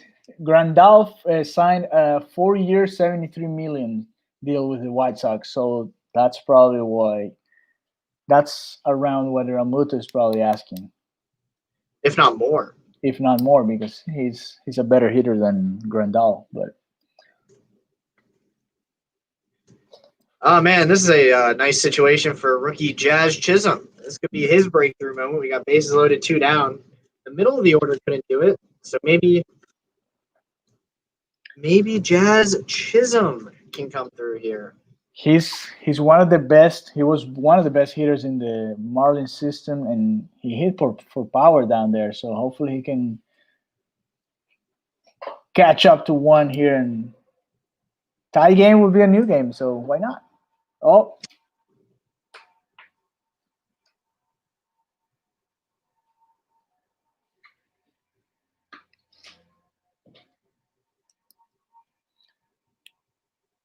And that was a curveball, and Chisholm couldn't make hard contact. Well, it was a hard contact, but Aldis was right there, so too bad. No runs for the Marlins in this 3rd inning after having bases loaded, so it's hard that way. Yeah, and I think that's where I leave the video today. It's been a blast. Well, it hasn't been fun. I don't know if fun's the word. It never is fun to see your team get eliminated, and that's the way it's looking at it. I mean, 3 innings of missed opportunities. I mean, I don't think there's any other way to put it, right? We've had men on base. We've had bases loaded now, what, twice? I believe twice. Today once, but we had men on first and second with no outs or 1 out. I don't remember, but yes. We've had multiple guys on twice now. The middle of the, and it's not even like the Chad Wallach area of the lineup is folding. The middle of the lineup is folding. Jesus Aguilar, Brian Anderson, Garrett Cooper is doing fine. But you don't win playoff games when you miss opportunities like that. We're a young team. We'll be back. If we still could come back. I'm not gonna say that's not gonna happen, but I'm proud of the team. It's been a blast. It really has been a pleasure to cover them this year, especially after the lack of expectations that we did have. Just to even get to see Marlins playoff baseball. This Braves team is not a team we match up well with. But then again, even if we won, no team matches up well with the Dodgers. So, if today ends up not going our way, we look to the offseason. We look to pick up some pieces. We look to pick up some bats. We look to turn it around. But I'm not averse to an NLDS berth. Yes, it's not looking great, but just to even be in this position is really good for the Marlins. So that is where I leave. This is the last one of these. I guess, maybe. I'm going to keep saying maybe because we never know for sure. But this may be the last one of these we do for, a good minute. So thanks for having me on. I've enjoyed my time live commentating these, and all the pieces up on the website if you guys want to check them out. I normally tweet them on my Twitter, Chase Chris Jr., where I talk Marlins baseball. But until then, I'll see you guys. Thanks for watching. Thank you, Alejandro, for having me. As always, have fun when I'm sure David will be on soon, right? Yes, he should be on his way. So thank you, Christian. Of course. Christian's going to go work. He's not going to be tweeting about the game. I will not be tweeting about if I tweet about the game, it's because they won. It's because they won. Yeah. All right. Bye, guys. All right. Thank you, Christian. That was the third inning for the Marlins. And here you have the velocity of that last ground ball by Josh Chisholm. He was hit pretty hard, 105 miles an hour off the bat, but it was well placed. Ozzy Albies who got to the spot and made that play. So now it's Trevor Rogers coming for the Marlins. No more Sixto Sanchez. So that was it for the young starter for the Miami Marlins. So Rogers, who was supposed to be one of the options for the fourth game, it's here to pitch in the fourth. So that was a little shorter than what we expected from Sixto. Let me check what his final stat line looked like. It was 3 innings, 4 runs, and all of them were earned runs. So great job by the Braves offense to actually get to him early in the game. He got out of the big jam on the second inning, but then in the third one it was just too much for him, and now it's all for him. Trevor Rogers got the first out of the inning. He got Markakis to ground out to first base. So Sixto Sanchez ends up with 3 walks, only 2 strikeouts, 4 and runs, 4 base hits. That double by Dornall is just too much, man. That high fastball in an 0-2 count, he could have gotten at least not such a rough inning, less than 4 runs, but that was it. And so he only threw around 50 pitches, I think. Let me see. Yeah, 50 pitches, 28 strikes, and he threw 5 pitches in the first inning. So that was he threw 45 pitches in the next 2. So that's a lot of pitches for a young guy, and that was it.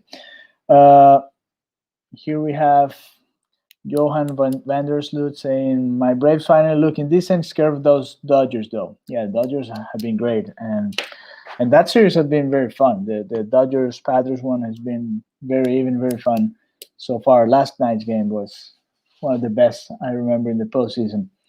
So Rogers gets Riley to ground out to third base, so 2 outs, nobody on for the Braves right now. Bulls New York fans said, other than JJ Bleday, the Marlins have top-tier positional prospects who could be coming up real soon. Let's go check the Marlins top prospects list, because I think some of them you already saw and they did not do well in the short span of time that they had this season. So let me check the 2020 top 30 prospect list and see what's in it for the Marlins. So it's JJ Bleday was the second one in that list. Chisholm was the third one. You guys are seeing Chisholm right now. Jesus Sanchez is the fourth one in the list. You guys saw him too a little bit during the season, so he might be back for next season, getting a chance. Edward Cabrera, who's a pitcher. Max Mayer, of course, another pitcher. They just got him, but he's probably gonna make the majors Probably at the end of next year, maybe 2022. That would be a good estimate, in my opinion. Braxton Garrett, another lefty. You guys saw him this year too. Lewin Diaz is number 8 in the list. He made it to the majors. He was with the team for a long time. He did have a problem against left-handed pitchers, so that's an issue that he has to work on for sure, and especially with the off-speed. Trevor Rogers, who's pitching right now, you guys are seeing him. Monte Harrison is part of the roster right now, but he's 25 years old. He's not. I mean, still young, but it's not like you can wait a lot for him. He might be a good fourth or fifth outfielder in the future, but if he can't hit, I don't know if he's going to stay a lot longer in the majors. Nick Nider is the number 11. Dax Fulton, those two are pitchers. Jose Devers, it's the next one, but he's supposed to make it to the majors around 2022. He's a shortstop, came in the Yankee straight. Cameron Misner, another outfielder, another young guy that should be here in 2022. The same with Connor Scott, who was the pick a couple of years ago in the draft. Okay, Freddie Freeman just got a base hit to center field. Sierra bobbled the ball, and Acuna got to score from first base. So there you go. Ronald Acuna just flying through the bases. That's an error on Sierra. So that's a base hit and an error.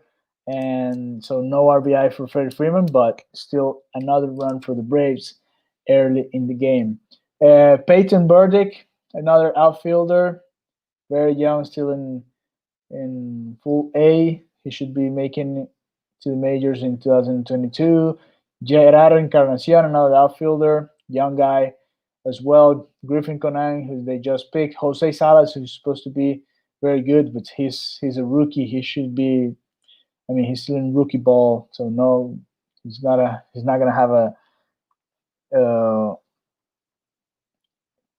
impact right now.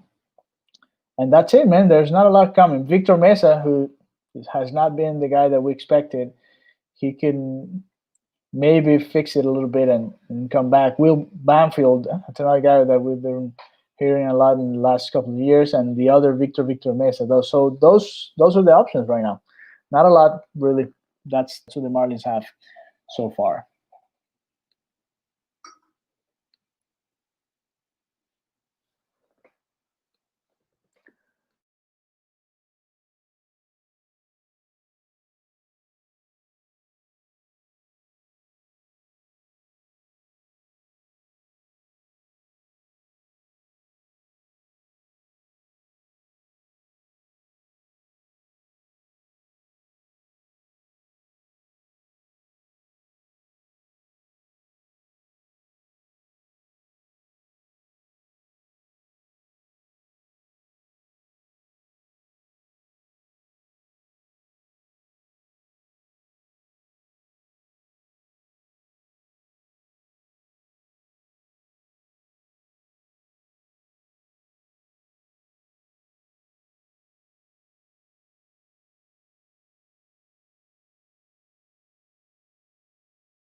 All right, guys, we're back. I'm sorry I had to solve something real quick. We're gonna be back now. Marlins are with two down in the bottom of the fourth, still losing 5-0 after that base hit, an error by Freddie Freeman, and an error by Magneuris Sierra that allowed Raul Acuna to score the fifth run. I was talking to you guys about the prospects, the Marlins prospects, and I want to talk about this with David Fernandez. David, welcome. How are you, man? Hey Alejandro, I'm doing okay. I mean, obviously not a great score for us right now, but all things considered, I mean, the Marlins made it to the playoffs, right? They seem to have found some high-end prospects to be excited about. Unfortunately, this series didn't or it doesn't look like it's panned out the way that we had hoped it would. Limited offense, kind of thing that came back to bite the Marlins in this one. Yeah, I was checking on the Marlins prospects list because I think we saw all the farm system coming up, whatever it's close to be ready. We saw it this year, and we're going through the list, and those are names that we have already seen. And I have a question here from a friend, Bulls New York fan. It says, on the current team, who do you see as a potential cornerstone for position players? Brian Anderson, his defense is solid. You know what? If I look at it, yes, but I wouldn't put any of these guys as my cornerstone because none of them is a superstar. Actually, like if you can go, there's no. I mean, you don't have a lot of big third basemen out there right now. But if you can go and get a Didi Gregorius and he can play third base, and then you have another guy in shortstop, why not? I mean, what do you think about who should be the cornerstone for this Marlins right now? I mean, if you look at the roster right now, Brian Anderson is the only option, right, in terms of cornerstone and like potential. Because he probably hasn't hit his ceiling, right, and he's one of the better third basemen in the NL. He has some pop in his bat. He can drive and runs. He's solid defensively over there. So if you had to pick somebody from the group right now, it's Brian Anderson. But the reality is, pretty much everybody else that's a veteran is just just a guy, right? Just a guy. There's no cornerstone there among Aguilar, Dickerson, Birdie, Alfaro, Cooper. Yeah, I mean, Cooper's a nice player, and he had a nice second half to 2020. Hopefully he kind of carries over into 2021. I mean, if he continues to develop as a power bat, I mean, maybe he could be an important piece moving forward. But the reality is, for this franchise, if they're going to take the next step, if they're going to get to the level of the Braves, right? Because that's who we're comparing them against right now. If they're going to get to the level of the Braves, some of these prospects, like the position player prospects, they're going to have to pan out, right? So Jazz is going to have to, he's going to have to be really good, right? Isan Diaz is going to have to do something. One of those outfielders, preferably Monte Harrison, is going to have to develop into something, right? I mean, there's a handful of those outfielders. Harrison, I mean, Brinson, we probably know what he is at this point. Yeah. But Jesus Sanchez, and then I guess going back to what you were saying about the prospects, I think 8 of the club's top 10 prospects made it to the majors this year. I think the only 2 top 10 prospects that we didn't see were J.J. Bleday, who is an outfielder, and Edward Cabrera, who's a starting pitcher. Yeah, I have the list right here. Sixto Sanchez 1, Bleday 2, Max Meyer, who they just grabbed this year. Jazz Chisholm is 4, Jesus Sanchez 5, Edward Cabrera, who was supposed to be available for this playoffs. We haven't seen him yet. Braxton Garrett, we saw him pitching for the Marlins this year. Lewin Diaz made his debut. Trevor Rogers is pitching right now. Monte Harrison is number 10. Yeah. So, right. Okay. So 3, we saw 7 out of the 10, right? 3 of them have yet to be called up. Bleday is the one, when you look at that list, when you think about the position players, Bleday's the one that you get really excited about. I don't know if he'll start with the club next year. I mean, if he has a monster spring training, Obviously, he'll probably take that right field spot, but I wouldn't be surprised if Blade gets called up at some point next season, and then Edward Cabrera will probably get a look next season, and then Max Meyer is not that far off. I know they just drafted him in June, but there was talk of maybe him making it to the majors in 2020. We saw that with the White Sox. They had their draft pick. I forget the kid's name, but he made it all the way to the majors, within a couple months. So, they're excited about Mayer. They're obviously excited about Cabrera. They say that Cabrera could be better than Sixto. I mean, I know Sixto wasn't great today, and his last few starts weren't awesome. I mean, he had a great start in Chicago, which was, good to see. But they say Edward Cabrera could be better, and then obviously they're high on Max Meyer as well. But as far as those position players, I mean, among the veterans, it would only be Brian Anderson at this point, right? With maybe Garrett Cooper. And then one of those prospects is going to have to flash, right? One of those guys is going to have to jump out like Ronald Acuna has, or Juan Soto. And I don't know that we have that level prospect yet. Blade might be the only one. But Blade isn't like a super power bat. He's just a good hitter. So we'll see. We'll see. Yeah, Garrett Cooper is 29 years old, so he's not a young guy coming up next year. He'll not be younger, that's for sure. So, yes, I mean, for now, we have a lot of problems in the lineup. I mean, Starling Marte should be our guy next year, but we had to build around him, and that's his last year. So we might even trade him next year. If we are not close to the race, we might even trade him after the deadline, because that way you get something for him, some more young guys, and that's the reality. I know you don't have a guy of that caliber just to sign him, but if the Marlins are not fighting for the playoffs next year, that might be a possibility. No, absolutely, I completely agree with that. Marte is signed through next year, so we'll get to see him with this lineup, and then Corey Dickerson will be on the second year of his deal at that point. So maybe they flip him as well if they're out of the playoffs. If they bring back Jesus Aguilar, which they probably will, and he's having a good year. Again, all those guys end up as possibilities for this front office, and we've seen them do that before, right? I mean, that's how they got Lewin Diaz. They signed Sergio Romo, and then they flipped him for Lewin Diaz. So looks like the Braves have put another run on the board here. So double by Albies and line drive to right field. Birdie has no arm, so that's another. Look at that. He threw the ball to Aguilar, and Aguilar almost had him at home. So, oh my gosh. Well, that's a 6 run for the Braves, so 6-0 in the top of the 5th already.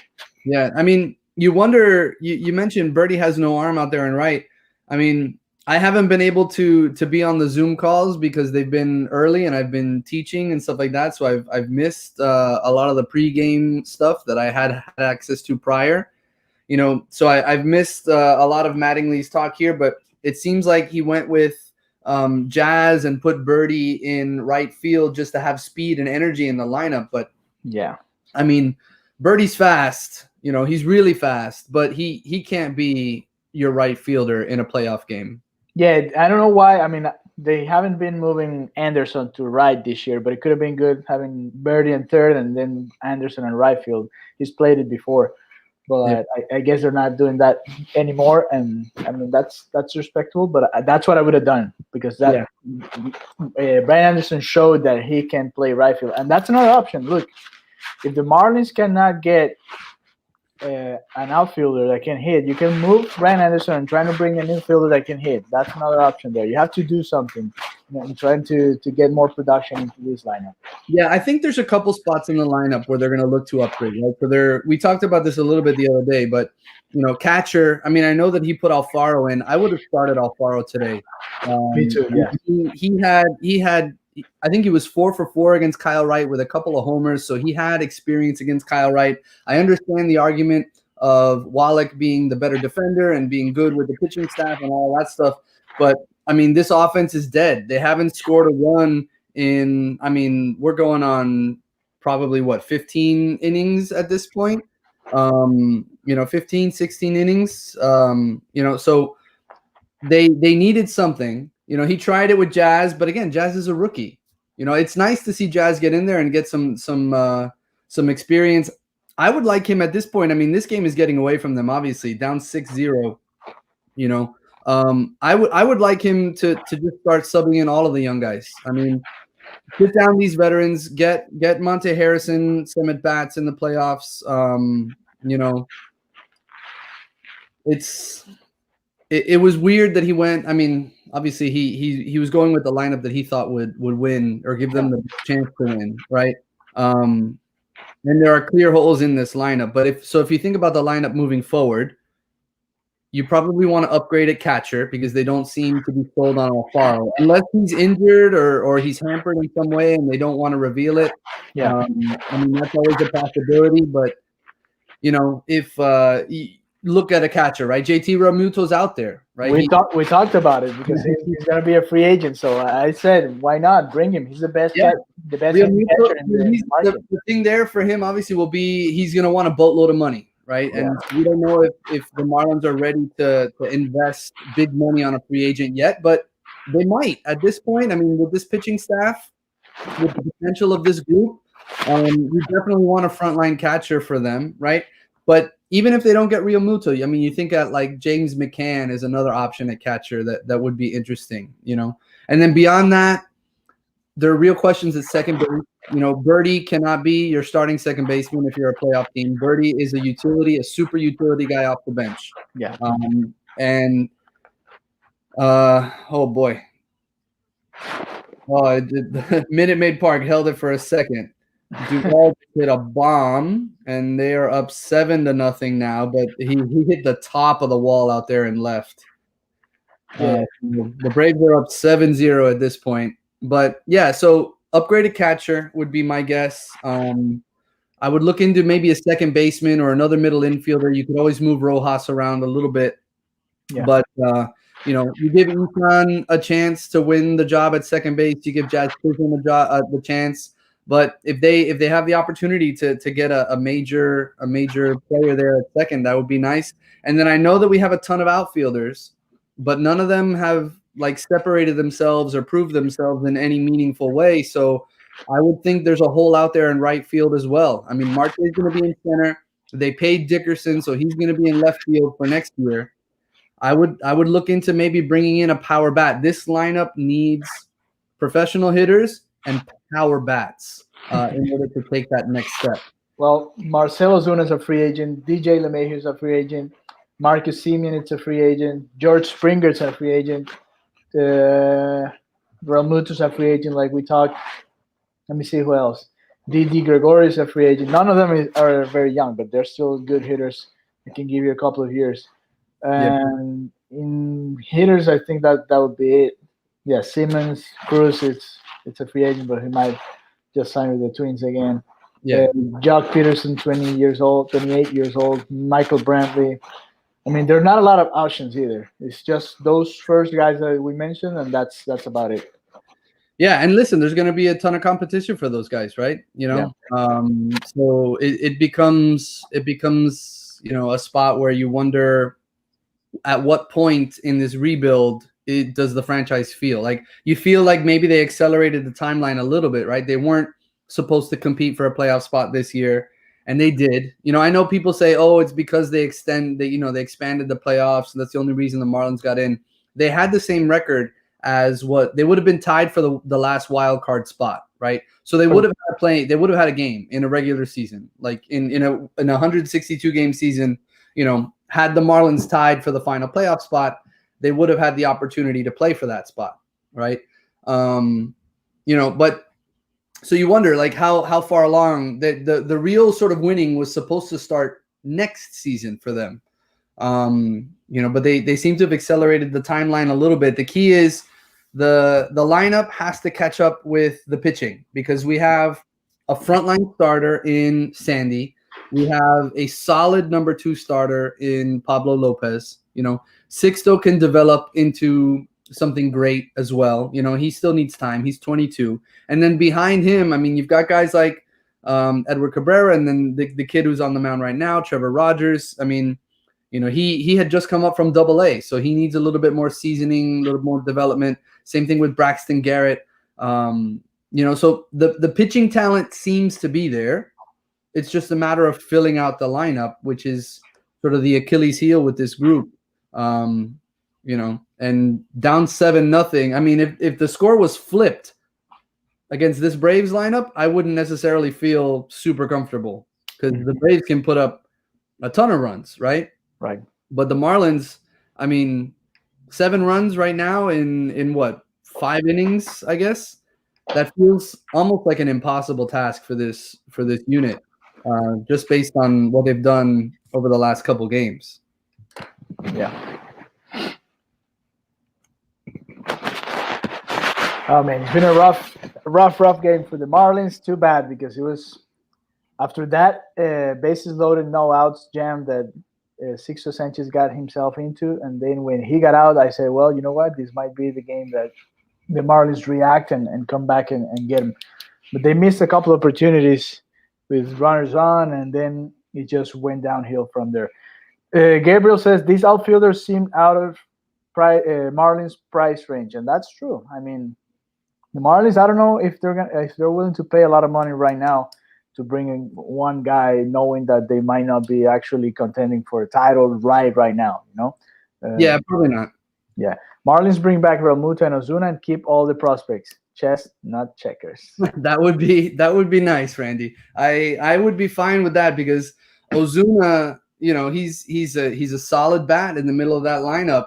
And Realmuto too. Like they would solve the issue. It would be 3-4 for sure, or 2-3 nowadays.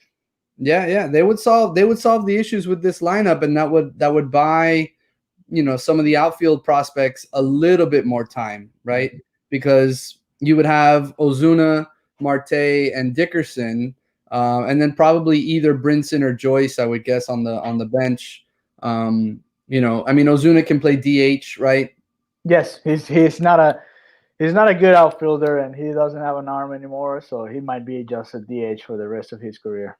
Yeah. So, I mean, at that point, they got to make sure that the NL has the DH. It'll be interesting to see which of these rules baseball decides to keep. I like the DH rule, and I think the players want the DH because it extends their careers, and you know it helps the pitchers and stuff like that. So hopefully they keep the DH rule, you know, and then I mean I don't know what they're gonna do with that extra innings rule. Mattingly hates it. Brandon, I mean, I think if the regular season is just a normal season, they might just take it out.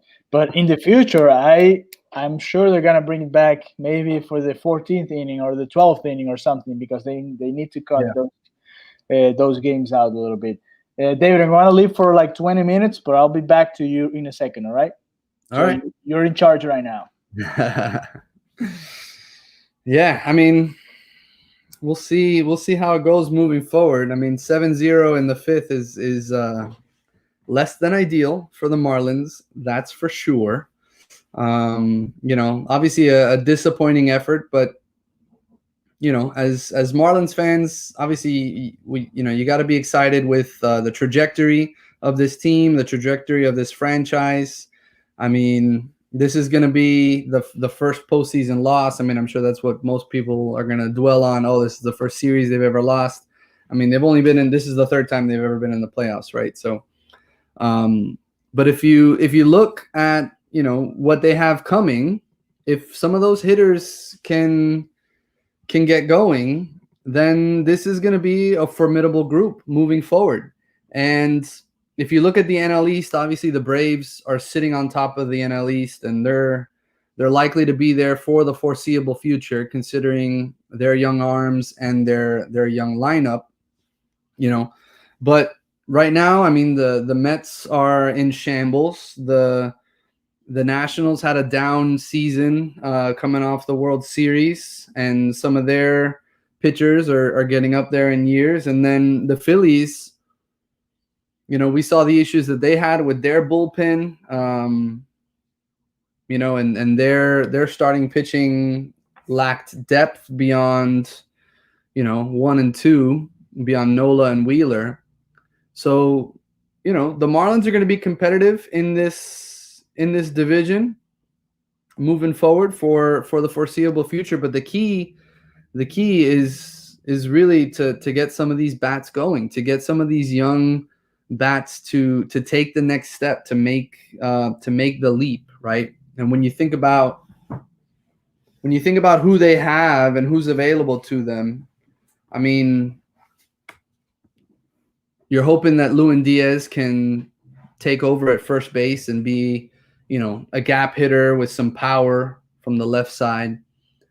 Isan Diaz is another left-handed bat with power. They need him to develop and take the next step and be more consistent and be available, right? Jazz has the potential to be, a big-time player on the, some scouts are kind of split on him and what he might be or what he could become, but Jazz Chisholm has a great deal of potential, and then one of those outfielders has to hit, right? They have to hit on, ideally more than one, right? Monte, with all the tools that he has, if he could be a difference maker in center field down the line, that would be great. JJ Bleday's behind him. I know that Jesus Sanchez didn't look great in his time with the big club, but he's another one that they love his potential. Beyond that, I mean, you're talking about Gerard Encarnacion, who's got some pop in his bat. There are some options in the outfield for the Marlins in terms of the youth that they have, right? It's just a matter of having one of those guys take the next step and break out the way that other clubs have seen their prospects break out, right? I mean, we talk a lot about Acuna and Juan Soto and even Tampa has, the new kid, I don't know how to say his last name, Randy Arozina or something like that. The Marlins need one of those guys to make the difference in this lineup because they have plenty of complementary pieces. They just don't have that cornerstone piece in the lineup. They don't have the anchor in the lineup that is going to drive in, over 100 runs and, hit 30 bombs or whatever, and hit for high average on base, all that stuff. That's what this group is missing, and moving forward, I mean, they probably need to extend Brian Anderson. They don't have a ton of options at third base, in terms of prospects. So Anderson, they're going to have to lock him in moving forward. And then they need one of these other guys to take the next step, to make the big move. And that's going to be key for this franchise. And then obviously the development of the pitching,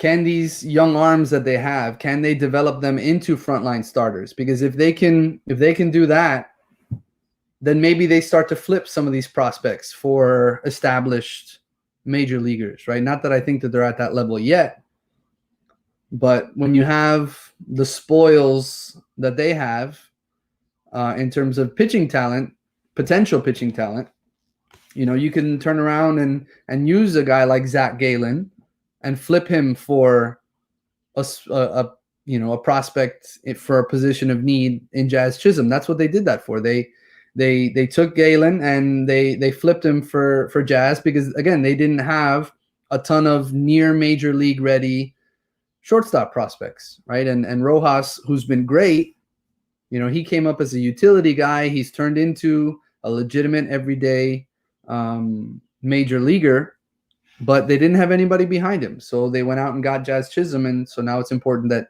they develop Jazz Chisholm, but Birdie just flew out and Birdie can't be the answer for a playoff roster. I mean, he started each playoff game, and he's a good player. He plays well. He plays hard. He's got some very specific and very useful abilities and tools. Right, he is a weapon on the base paths. He's a good defender in the infield, but when you're talking about a playoff lineup, he's probably not the answer as an everyday second baseman or an everyday right fielder, things like that. There needs to be somebody with a little higher ceiling and a little bit more production than John Birdie. And not to pick on Birdie. I mean, he hit 258 this year, 2 homers, 14 RBI, got on, OPS was 738. So, he's a nice player, but ideally John Birdie is a super utility guy, that plays, 3 or 4 times a week, spelling guys at a couple different positions. He becomes a pinch runner, weapon for the manager off the bench. But he can't be your starting right fielder in an elimination game. It's just, it can't be the case, and, it was disappointing that Mattingly, it was disappointing for me that Mattingly went with Wallach instead of Alfaro, although Alfaro's in the game now, obviously. It was disappointing for that decision, because you want to see what you have in Alfaro. I mean, I know it's been kind of a lost year for him with COVID and stuff like that, and he's had some injury issues from time to time. But you got to evaluate what you have in some of these guys at some point, because if not, you have to start making plans to upgrade, to move on, right? And Realmuto would be an upgrade over Alfaro, and boy, would that be sticking it to the Phillies, right? We trade Realmuto to them, we get Sixto Sanchez and Jorge Alfaro, and then Realmuto leaves them in free agency and re-signs with the Marlins. That would really, really go over well in Philadelphia, I'm sure. It's not looking good for the Marlins here, obviously. Jesus Aguilar struck out. It didn't look good doing it. Kyle Wright has been really, really good. He had a good close to the year. I mean, the Marlins got to him when they saw him earlier in the season, but he seems to have figured some things out in terms of his approach and his pitch usage and things like that. His changeup has been really, really good, and he got Aguilar with a nasty changeup there at the bottom of the zone.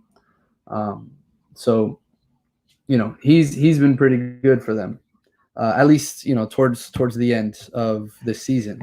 Moving forward, the Braves are going to have their hands full with the Dodgers. That's going to be an interesting series, and that's really going to test. That's going to test the Braves pitching staff more than anything else. I mean, you feel confident if you're an Atlanta Braves fan. You probably feel confident in that bullpen. The bullpen has been lights out all year long, right? The bullpen's been really, really good. One of the best bullpens in the majors. The question has always been the starting rotation. Losing Soroka hurts, not having Cole Hamels be the guy that they had hoped he would be obviously hurts, but Max Fried becoming an ace level pitcher, the emergence of Ian Anderson, Kyle Wright becoming a useful starter at this point, that's something that, maybe wasn't expected with this group, but obviously that's what's carrying them here into the NLCS, into the National League Championship Series, because they've done what they've needed to do, right? They've absolutely shut down this Marlins lineup. It's been 15 innings, I think, 15 innings in a row since the Marlins have scored, 16 innings, something like that. I mean, their last run came in the 8th inning of game 1, and that's not to say that they haven't had opportunities. I mean, today, again, runners in scoring position, 0 for 7. They've left 6 on base, and that's unfortunately for the Marlins been the refrain of this series, right? So they're yesterday in a 2-0 loss, the Marlins were 0 for 4 with 7 runners left on, and today is another difficulty where they can't get the big hit when they need it. 0 for 7 with runners in scoring position and 6 left on base. And it's kind of spread out. Other guys have had opportunities. I mean, Aguilar's 0 for 1, Cooper's 0 for 1, Wallach 0 for 1, Brian Anderson is 0 for 2. That one hurts particularly because he had started to break out with the bat a little bit. Sierra was 0 for 1, Jazz was 0 for 1. So, multiple guys in this lineup had the opportunity to get the big hit for the Marlins, and they just haven't been able to do it, And these young pitchers that they've rolled out there, Sixto had trouble locating, and, when you get a lineup like this with the Atlanta Braves and you allow them to zero in on just one pitch, of course they're going to get to it. These are professional hitters. These are good hitters, and they were able to tell pretty quickly that Sixto, the only pitch that was working for him was his fastball. And the minute that a major league hitter can kind of zero in on just the one pitch and not worry about a slider or a changeup or anything like that, then they just wait for it. And this Braves lineup moving into the postseason, they were the best lineup against fastballs. They hit, I think, 311 as a team, and they had 5 guys hitting like 328 or better in the lineup against fastballs. So, you worried about fastballs, right? Yimi Garcia gets Ronald Acuna to strike out here to start the 6th. So, keeps him from getting on base. That is Acuna's 5th strikeout in what looks like his 5th strikeout in his last 9 at bats. He has not been good in this series outside of the leadoff home run, and I mean he's gotten on base and he's scored, so he's been productive for them, but he just hasn't been productive with the bat. So it'll be nice to see Yimi Garcia have a bounce back inning after being as bad as he was in Game 1, because he's a part of this bullpen moving forward. He's somebody that's going to be in the back end of the Marlins bullpen for a few years to come, I would imagine. So to have him end the season on a high note, I think would be important. So I'm back with you, David. How are you, man? I'm good, man. Talking through some stuff with the Marlins and some frustrations, obviously, and talking about what the road looks like moving forward with this club. I mean, we've talked about it already, but one of these position player prospects has to break through, has to get to the next level in order for this team to take the next step. But I was saying to the people watching that the Marlins weren't expected to be here, but when you look at what happened in the NL East this year, and you look at what's going on moving forward, obviously the Braves are at the top, but everything else underneath the Braves, that's up in the air. I mean, the Mets are a mess, right? They never seem to be able to get their act together. I know that they're being sold right now, so that might mean something positive for the Mets moving forward, but the Phillies might lose some major bats in free agency, and they didn't really have the pitching depth that they needed. And then the Nationals had a down year, but when you look at the Nationals, yeah, they've got some really fun, prospects. I mean, Juan Soto is one of the best players in the majors, right? But you look at their pitching, and their pitching is starting to get older, right? I mean, those guys have been around for a long time. So the Marlins are going to be competitive in this division. And in order to challenge the Braves, not only do these pitchers need to continue to develop, right? Sixto needs to find and be able to control his secondary pitches. Because as the Braves saw today, if he only has one pitch, he's hittable. It's when he has multiple pitches going, when he can use his slider and his changeup, that's what takes him to the next level. So the Marlins, yeah, he struggled the second part of the season. He struggled, and we all saw it. Marlins fans know what we're talking about. He had those impressive innings, and then you were like, okay, he's back at it. And it just came down to I mean, hitters were more aggressive. They knew him a little better, so they knew they had to be aggressive whenever he was in the zone, and that's what the Braves tried to do early on in this game. I mean, they swung so early that Sixers only threw 5 pitches in the first inning. That tells you that they were really aggressive, and it's just the second inning was another problem. The walks, he loses control, and then it's hard for him to actually get it back. And I think he never got to actually get it where he wanted it.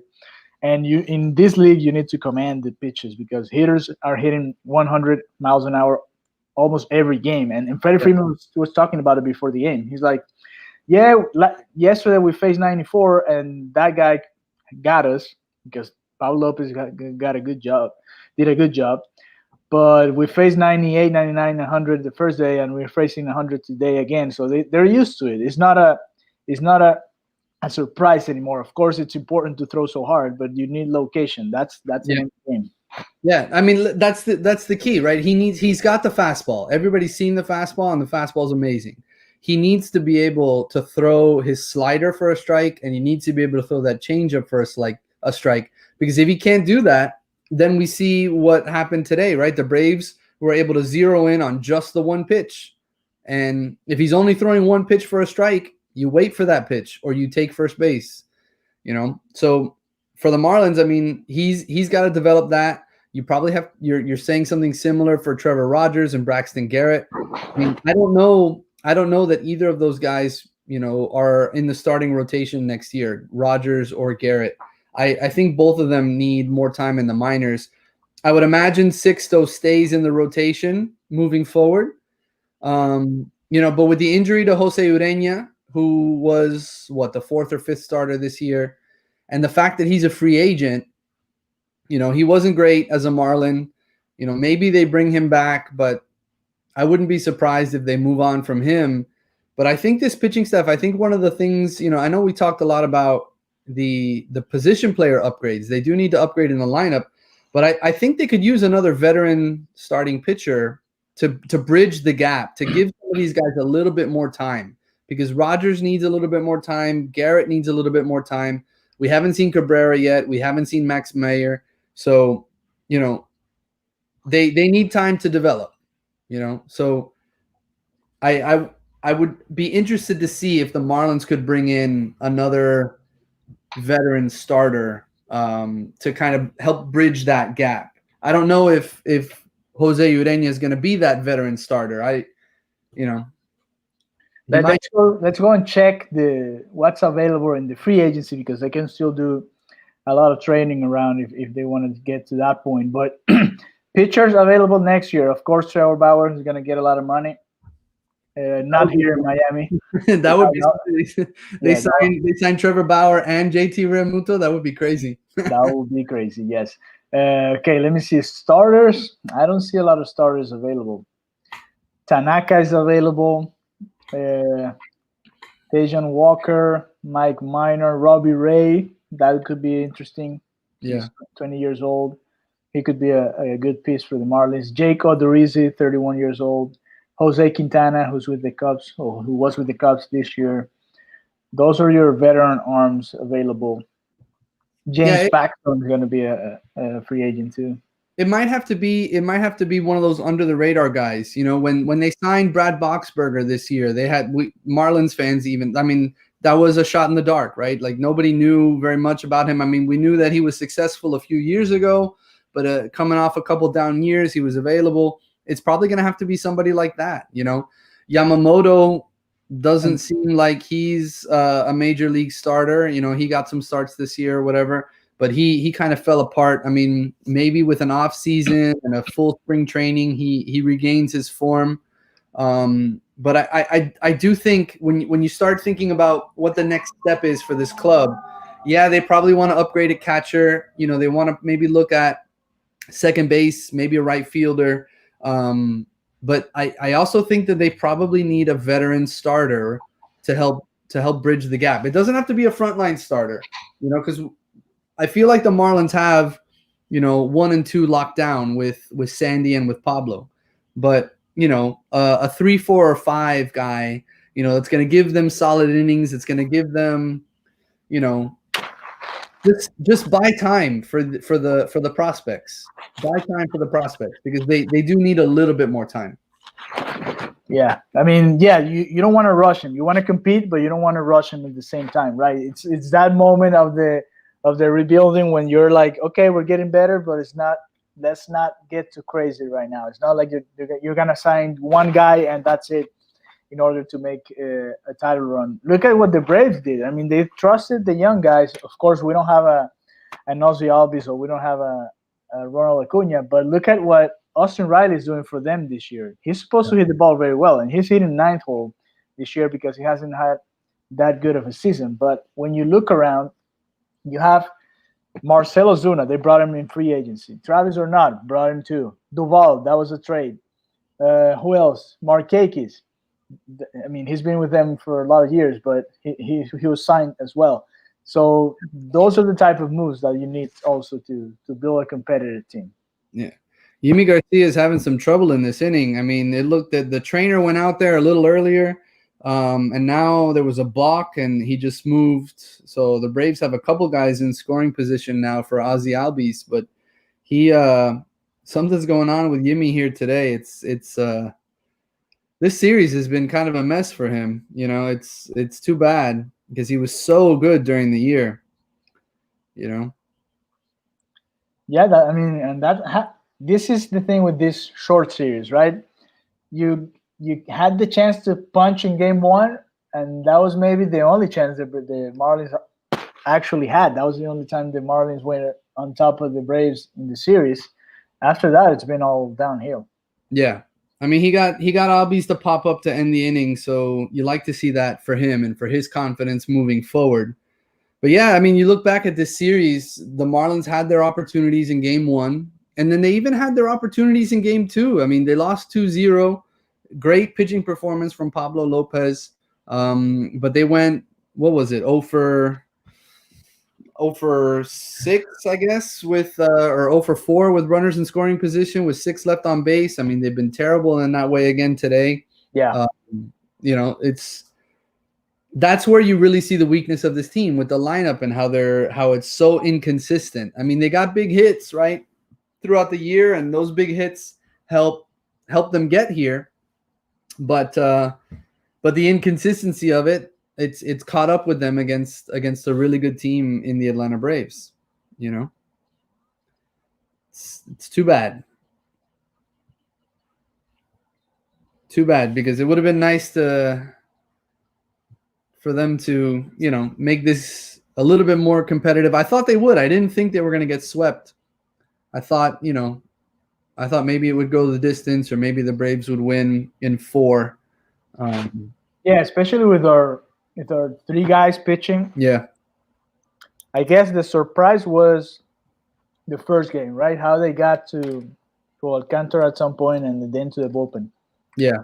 Yeah. Because then the second game was good, like you just said, and from Sixto we knew he was coming in that up and down kind of thing. He was great against the Cubs, but we knew this could happen against the Braves because it's just what his season has been about, just struggling and trying to figure out things. And you know what, against these teams is you need to be sharp. Yeah. I mean, the margin for error it gets smaller and smaller the further you go, right? It's really small as you're fighting for the playoffs, and then it gets smaller, once you're in the playoffs. And then when you're playing against the team, at this level, I mean, this team is going to compete for the National League Championship. I don't know that they can beat the Dodgers. I mean, I would probably pick the Dodgers, but they have a legitimate lineup. They have a potent lineup, and their pitching has been really, really good. I mean, they got a great performance from Ian Anderson yesterday. They've gotten a really good performance, a great performance from Kyle Wright here today. And Max Fried was great all year long. And between the 3 of them and then the solid back end of the bullpen, the Braves have something going here. But obviously going up against a juggernaut in the Dodgers, You're counting out the Padres. Be careful there. I am. They're hurt after what happened yesterday. Yeah.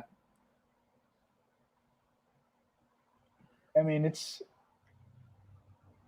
I think the difference is going to be the pitching that you just mentioned. I know Anderson had a great game yesterday, but it was also the Marlins missing opportunities and a couple of calls here and there when we went their way, and it changes in such a close game. Those details are important. And then when you look at it, I mean, the Reds lineup and then the Marlins lineup. Yeah. Neither of those two lineups are what he's going to see when he goes to face the Dodgers. Yeah, maybe I think the Reds had a better lineup than the Marlins do right now. They probably did. But I mean, you don't think of the Reds as like an incredible offensive team, Apparently that balk, Yimi Garcia's balk, it's the first ever balk in postseason history for the Marlins. No pitcher up until that point had ever balked for the Marlins. So they're making history here. Moment of history right there. That's right. If this series is over, that's going to be the first series that the Marlins lose in history. So I'm not going to be allowed to say that the Marlins just don't go to postseason just to lose the series because they win all of them. So let's enjoy it. We still have 3 more innings. It might be your fault. You haven't worn the hat for like 2 days. I haven't seen the hat. I know it's here. I wore it yesterday, but it didn't work, so I got a little mad because of it. I wore it yesterday, but then it was a shot. I was like, maybe I'm losing a little bit of the charm. Yeah. It's too bad. I mean, it was a great run, and it was fun to watch. Fun to watch, like legitimate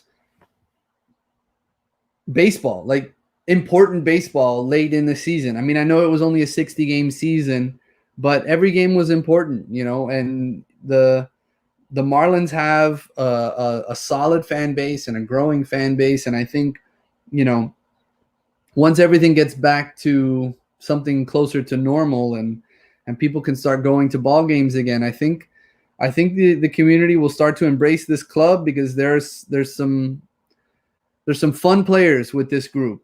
People are going to want to go out and watch Sandy pitch, and people are going to want to go out and watch Sixto pitch. And if one of these position players can level up, if Jazz can, take it to the next level, or, Lewin Diaz or Monte, or, one of these guys, if they can break through, people are going to support or continue to support this team. I mean, Marlins Twitter is alive and well for sure. Yes, that's true. And and it's like we said, it was a little earlier for this group to get to the playoffs, and they had to face this team. Even it was going to be the Braves, the Padres, or the Dodgers. Those 3 teams were going to beat the Marlins, or that's what we expected when we came to this. And that's it. The Marlins were one of the top 4 in this season, and that's a good accomplishment so far.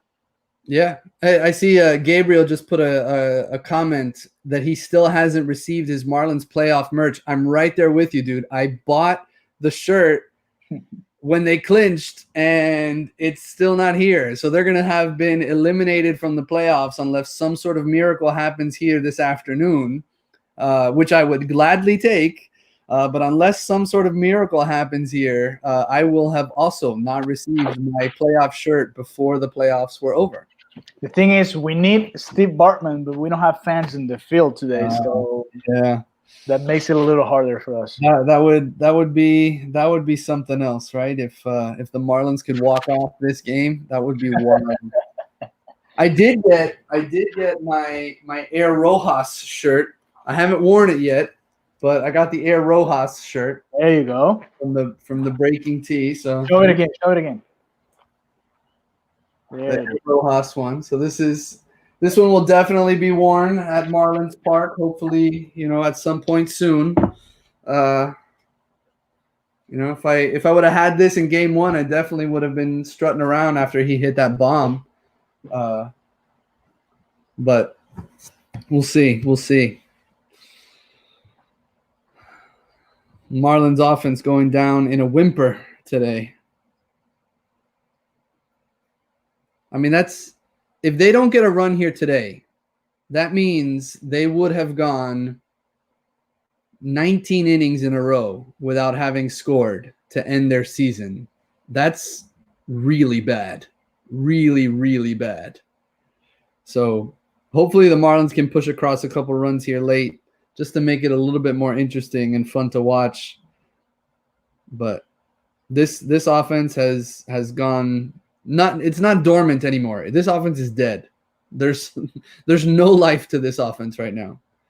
Yeah, and that's too bad. We're talking about the lineup, and you take any three guys from the Braves lineup, and they would be in the middle of our lineup today. So yeah, absolutely. Yeah, you look at just like the bottom half of their lineup. I mean, for the Braves, I mean, who do they have down there? They have Duvall, Markakis, and Riley. I mean, that would literally be 2, 3, and 4 for the Marlins, probably. Yeah. You know, and then I mean, I know that when the Marlins had JT Realmuto originally, and they were shopping him around, he almost was traded to the Braves because the Braves needed a catcher at that point. They didn't have d'Arnaud, but they were in talks with the Braves, and the guy that the Marlins wanted for Realmuto was Austin Riley, and the Braves wouldn't budge on that one. And then the Marlins ultimately got what they wanted from Philadelphia, getting Sixto and Jorge Alfaro. But I do know that the Marlins that's who they wanted from Atlanta, and the deal had to be built around him. Like, he was the centerpiece. And you look back, I wonder how different, this is. I mean, obviously, if they would have traded him to Atlanta and gotten Riley and some other pieces instead, they wouldn't have Sixto or Alfaro right now. So they would have had to go somewhere with, with catcher. But, they have plenty of pitching prospects, and Riley's got that big bat. I know that he came up in the outfield, didn't he? Didn't he come up as like a left fielder? Yes, because they had Josh Donaldson playing. Yeah, that's right. So, I mean, I guess he could have been in the outfield. If not, I mean, you move Brian Anderson to right field, right? Yeah. They would have made room for him. That would have been interesting. Looks like the Marlins are going with Ryan Stanek here for the 7th. And that was it for Kyle Wright. He's getting his congratulations from everybody. They missed him, and it was bases loaded. That was the inning to come back.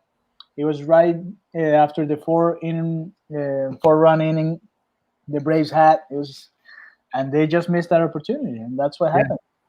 Yeah, but look at that stat line: 6 innings, 3 hits, 2 walks, and 7 strikeouts. It looks like he was freaking Roger Clemens there against the he was, but again, moving forward, he's probably not going to be able to do that against the Dodgers. I mean, you feel good for that kid. It's his postseason debut, right?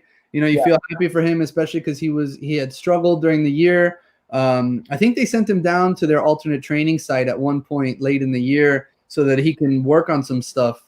And he came back, and he was throwing. His pitch selection was a little bit different. He was leaning a little more on his changeup, I think. And he had the Marlins lineup off balance today.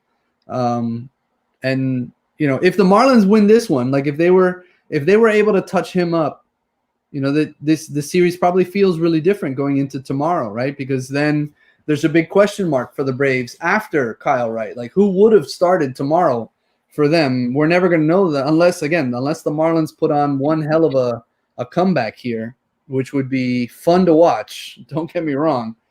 But unless that happens, we're never going to know the answer to that question. Who would have started Game 4 for the Braves? Because I can't imagine that they would have brought back Max Fried on, 3 days rest that would have been, I guess? He pitched a couple of days ago, so yes. Yeah, it would have been – he pitched Tuesday, right? So it would have been – Yes. Wednesday, Thursday. I mean, that's not a lot of time. I mean, I know this year has been, a fraction of a regular year in terms of like how many pitches they've thrown and all that stuff, but still. Yeah, they probably would have gone with the bullpen. They have such a good bullpen that I don't know, that could have been an option there. Yeah, but again, unless the Marlins go crazy and they put up 8 runs over the next 3 innings, we're not going to know the answer to that mystery.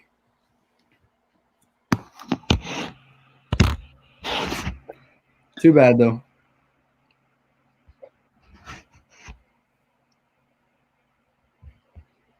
Too bad.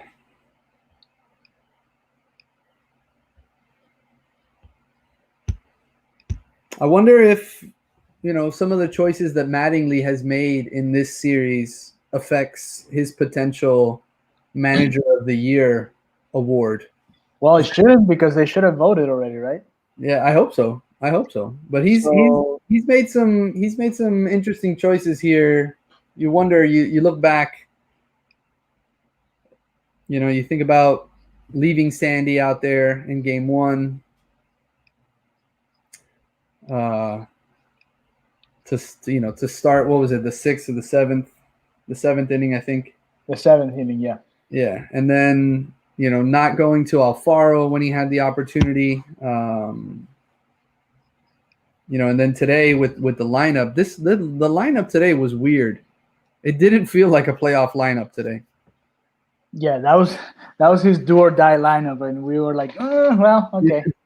Do or die lineup showed up dead on arrival. I mean, DOA, come on now. So it was a die lineup. Yeah. There was no do in this lineup, as we can see. Oh man. Yeah, that's where you need like people that can hit under pressure too. And that's why you have to, at some point they're gonna have to bring big names here. I don't know if it's gonna be next year, but in a couple of years you'll have to start spending money. Listen, I would imagine that's who the front office thought they were getting in Starling Marte. Yeah. He would have made a difference in this lineup. Oh yeah, for sure. Would he have made enough of a difference? Maybe not. Probably not, considering how this has gone. Well, imagine if that at bat that, I don't know, Matt Joyce had would have been Marte. It would have been a little different, right? Yeah. So, I mean, yeah, one player is not going to change the whole series, but it could have been a little bit more of a threat with this lineup. Yeah.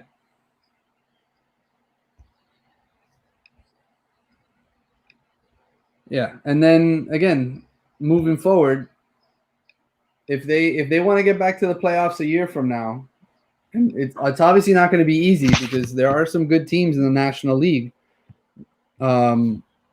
They definitely have to address this lineup. And as you were saying, I mean, you listed off all of those free agent options. I mean, the best ones are obviously going to be really expensive. Yeah. And then there's nobody else really on that list that you look at it and you're like, oh man, yeah, that guy's the answer. So, it's going to have to be either internal improvement from one of these prospects, they take the next step, or do the Marlins flip one of these pitching prospects for, established but young, controllable MLB bats. Yeah, I mean, if you look at the different rebuilding processes, like look at the Astros. They were lucky, I guess, because they had Springer, Correa, and Bregman. They all came from, through their farm system. Yeah. So they actually didn't have to pay a lot of money for them. Altuve also was assigned from their own system. It has been like little key pieces like Josh Reddick, Michael Brantley now. Those type of guys, maybe a couple of catchers here and there. The pitching staff was brought like Verlander or Greinke, those type of moves. But looking at hitters, they all came through the farm system. And with the Marlins process, it's totally different because it's more about pitching and less about hitting. It's like the opposite. It's the exact opposite. So it's gonna be hard to get bats without paying a lot of money. We saw it with Rendon and whoever signed in the last couple of years. Yeah, I don't know, Manny Machado or those names that are just unreachable for the Marlins. Yeah.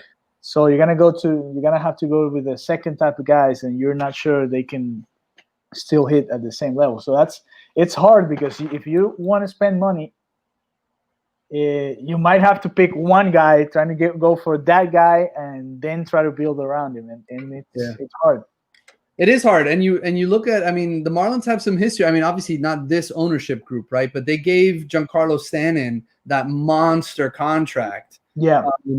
But then you worry about if you invest that level of money in a single spot in the lineup, you start to worry about that a little bit, right? So baseball, it feels like you have to spread the money out some. I mean, but they are going to have to do something here. And listen, if the reality is that all of these pitching prospects, and they're not all going to be amazing, right? But let's just say that, you know, even the guys that we've seen this year, that they all become legitimate major league pitchers. Can you flip one of those guys? They're going to have to. Yeah. Can you flip one of those guys for an established bat, right? Because they flipped Zach Gallen for Jazz Chisholm, which is a smart move, I think. I mean, Gallen has been really, really good, and they obviously could have used him this year with, you know, the uncertainty with the rotation and all that stuff. But they needed a shortstop prospect. They didn't have anybody behind Miguel Rojas, you know. So they're hoping that he becomes, you know, that he fulfills his potential and that he becomes a big time major league player. And it's obviously, you know, playing today is good experience for him, and all these guys got good experience this year, right? Going through this pennant race, essentially, right? Don Mattingly was talking about how it was a pennant race from the beginning of the year. You know, the last 60 games. I mean, if you look at it from that perspective, you know, they went through 102 of the games, and if they were tied for first place with 60 games to go in the year, we would have been ecstatic, right? And so all of this was good experience for them, but it might, and I'm really curious, and I'm really interested to see what they do moving forward, because it does feel like this lineup is missing something. And unless one of these prospects can level up, they're gonna have to trade one of those young arms for an established, young, controllable veteran bat. Yeah, because if you look at it, they've made the moves. They had on first base they have NLDS, right? On second base you have NLDS. So those are two guys that if they hit, I mean they would be in the lineup. Jack Chisholm is in shortstop. Brian Anderson is supposed to be the third baseman. In the outfield they have three guys that they should be hitting right now, and they're not. Lewis Brinson, Monte Harrison, Jesus Sanchez are three guys that should be the starting lineup right now, and even Sierra could be your fourth outfielder, and that's it. I mean, they've made the moves. It's just right now the hitters that they brought have not hit the ball as well as they thought, and that happens. This is baseball, nothing sure. So maybe we give them one more year or half a season to see if they can hit, and if not, you're gonna have to think about Plan B, because especially, I mean, we know Lewis Brinson is out, but Monte Harrison has to worry you a little bit.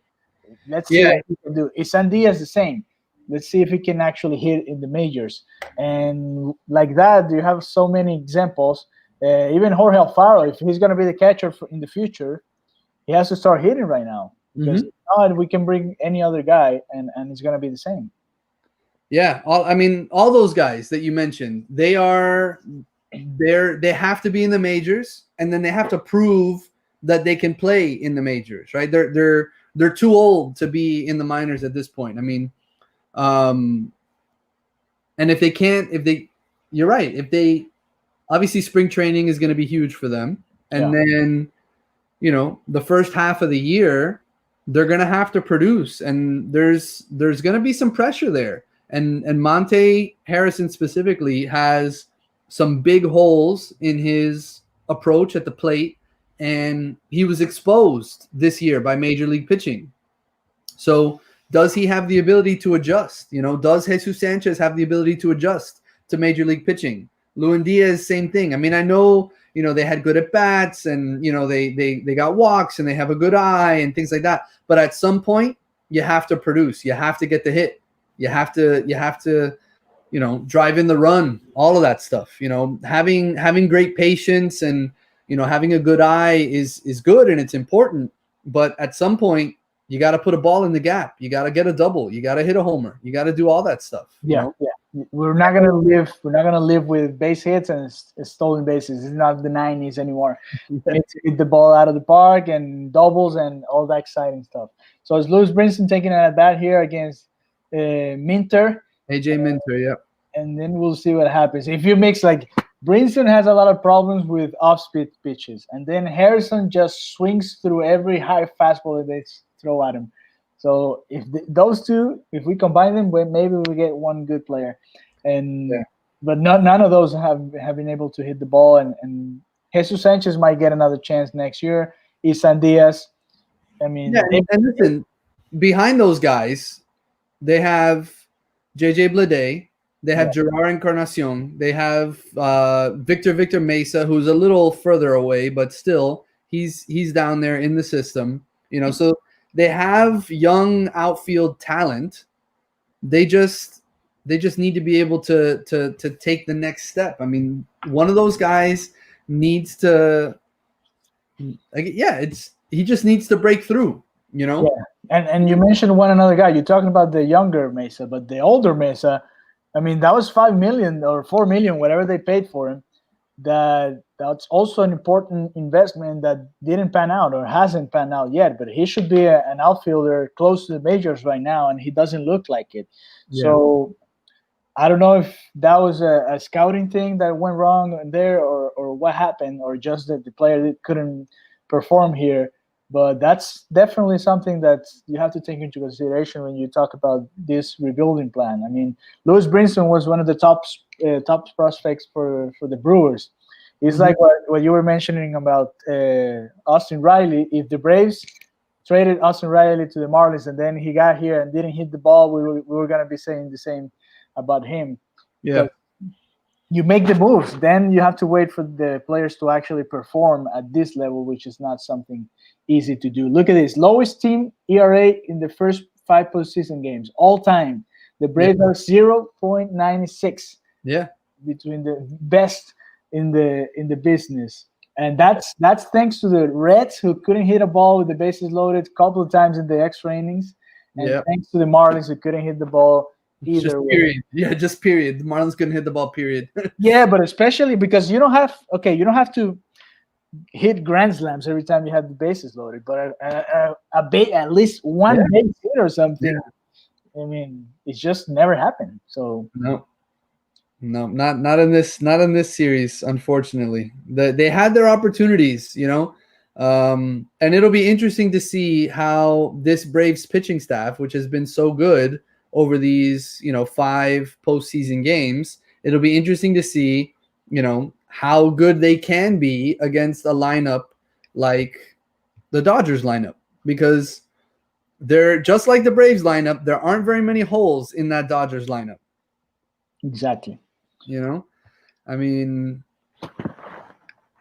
they've got their hands full for sure. And I know that the Dodgers still have to play the Padres and whatnot. And last night's game was a lot of fun. But I mean, you're talking about Mookie Betts, Corey Seager, Turner, Muncy, Bellinger. I mean, there's so many guys up and down that lineup. Alfaro strikes out to end the inning. So that's why they didn't bring Alfaro before. He hasn't hit. I mean, he's 0 for 3 too. So it's not like it's not the magic solution to our problems.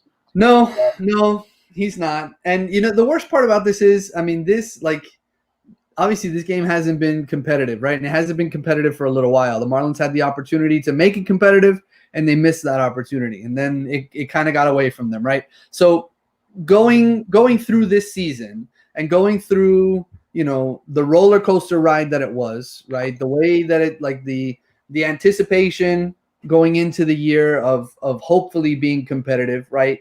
And then the COVID scare, well, not a scare, the COVID outbreak, right? And then losing more than half of the roster, and then having to piece it all together, and then just having a team that played with heart and moxie and all that stuff, and they were relentless, and they were always fighting back. And then to have them be in first place for a while, and then getting nice big wins, and then to have that kind of midseason lull and then respond when the COVID guys started coming back, it was a great story. Unfortunately, the ending to the story is not what we wanted, right? I mean, most people picked the Braves in this series for a reason, right? Because of their lineup and all that. But this leaves a bitter taste in their mouths, right? The Marlins players aren't going to be happy about this performance. Obviously, Marlins fans aren't happy. Braves fans are gloating a little bit, right? But they've got to be careful because they might be walking into a buzzsaw over there against the Dodgers. But that'll be interesting to watch. But yeah, it's a tough way to end what was really a fun season, and an exciting season. I mean, it's it'll be interesting to see how this franchise starts to tweak things, in the edges and stuff like that. One of the big things that they did last year, moving into this year, was getting those, low risk, high reward veterans, like to patch some of the holes. I mean, for so long, the Marlins were rolling out veterans like Curtis Granderson and Neil Walker, who, great guys, once upon a time great baseball players, but not by the time they got to the Marlins, right? So some of those veteran signings were good over the, this year, right? They seem to have found some interesting pieces for the bullpen, but they probably have to do that sort of thing again. I mean, we know that the bullpens, they'll change from year to year, there's probably a reason why James Hoyt was designated for assignment. There's a reason why Richard Blyer was available. I mean, they've been good for the Marlins, but again, there's a reason. Boxberger's on the mound now. There's a reason why he was, available, because he wasn't good for a while. So they always have to be looking for that next upgrade, and so it'll be interesting to see how the Marlins front office, which has been really, really good this year in identifying players and getting, legitimate players, major league players to come in and be helpful and useful. It'll be interesting to see what they do to supplement what the team has going on. Yeah, and they're going to have to do it because you mentioned something that was important. They have young talent, but they do need those bridge players, especially maybe a couple of starters there to not rush Rogers or Edward Cabrera or Daniel Castano or Garrett, all those arms that had to be used this year because it was either them or I don't know who else was going to pitch for the Marlins because they didn't have anybody else there to do so. So it's really interesting, and we'll see what they do, and we'll see what Michael says about it. Like, what's their direction going to be if they're gonna, because they could do something else too, which is, you know what, we're gonna go young again and just give these guys as much starts as we can and experience, and that's how they're gonna get better. That could be another option too. Yeah, no, and listen, and it may end up being the only option that they have in reality, right? Because when you look at that list of free agents, the really, like, the difference makers are probably out of the Marlins price range, right? And then at that point, do you want to bring in a mid-level veteran just to take at bats away from somebody like Monte Harrison? Do you want to bring in a mid-level second baseman who's going to take at bats away from Isan or Jazz? I mean, some of these guys, like you said, it's 2021 is going to have to be a prove-it year for them.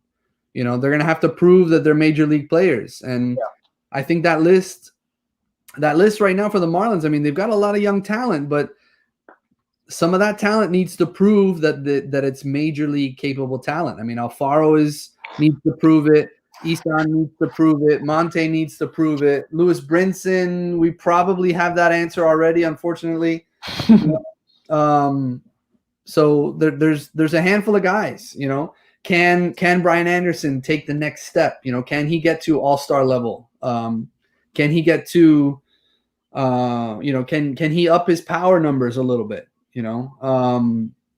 does a whole off season and spring training with James Rowson, another one. Does that help the team at all? Because that's where this team needs the most help, right? It's in that lineup. So, it'll be interesting to see what they do moving forward. In Dodger Stadium, Ramon Laureano just hit a 3-run bomb against Zach Greinke, and the A's are up 3-0. That series could be getting interesting too. That series was 2-0. The Astros were winning in the third game. The A's came back, and now they're winning Game 4 against Zach Greinke. So, yeah, look out. I mean, I was surprised that the Astros got by the Twins. Yes, the Twins have been so good, but they fell apart. I mean, the Twins haven't won a postseason game since we don't even know. I don't even know when. I don't think our buddy Christian has seen. No, it was 18 games. I don't know how many years. We will have to look that up. Yeah. So, and look at that. Like the Twins, they built. That's an excellent roster. They have good pitching.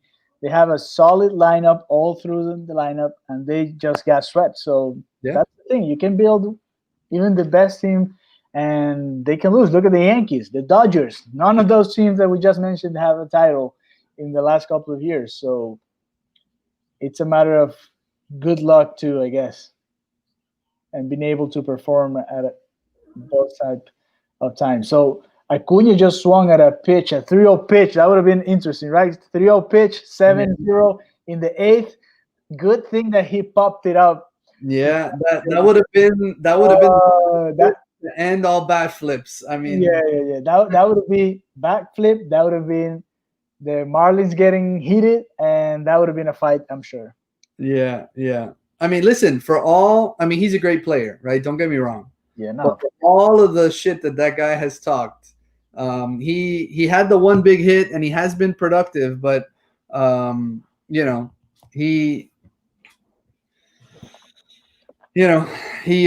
what, 5 strikeouts over the last couple of days. I mean, does he have a hit today? I mean, I know that he's walked a couple times. He scored, yes. I think he was in a walk. Yeah, no, so he doesn't have a hit today. So I mean, he was hitting 182 for the series or for the postseason. I think it's the series. But listen, I would love to have a player like Ronald Acuna Jr. Don't get me wrong. I mean, that kind of passion, that kind of energy, that's the kind of thing that draws people to the ballpark, that gets people to watch and all that stuff. And he's an exciting player, And then those young guys, they're going to have their ups and downs. I mean, I think he's 22 years old. Yeah. So they'll have their ups and downs, and it's just a matter of, I guess, maturity at that point. You don't run your mouth on social media and then go out to strike out, 5 out of your next, 7 or 8 at bats, whatever it is.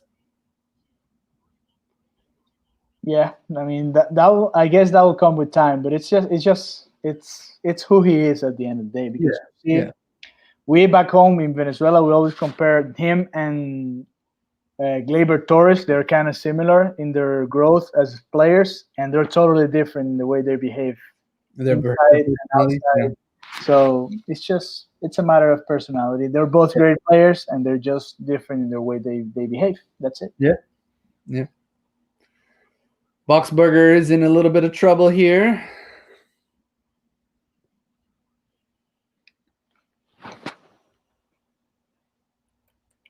He's got Ozuna's up with 1 out and 2 on.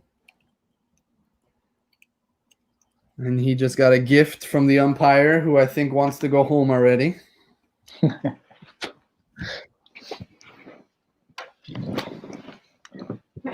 He called that first pitch a strike, and it was low.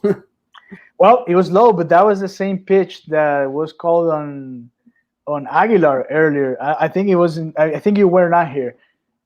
Aguilar was in a 1-1 count. He had men on first and second, I think, and he got called that second strike in that very same pitch. And then he swung through a similar pitch that was supposed to be a ball, and then of course he struck out, but it was that same pitch. Too bad it came so late for the Marlins. Yeah, yeah.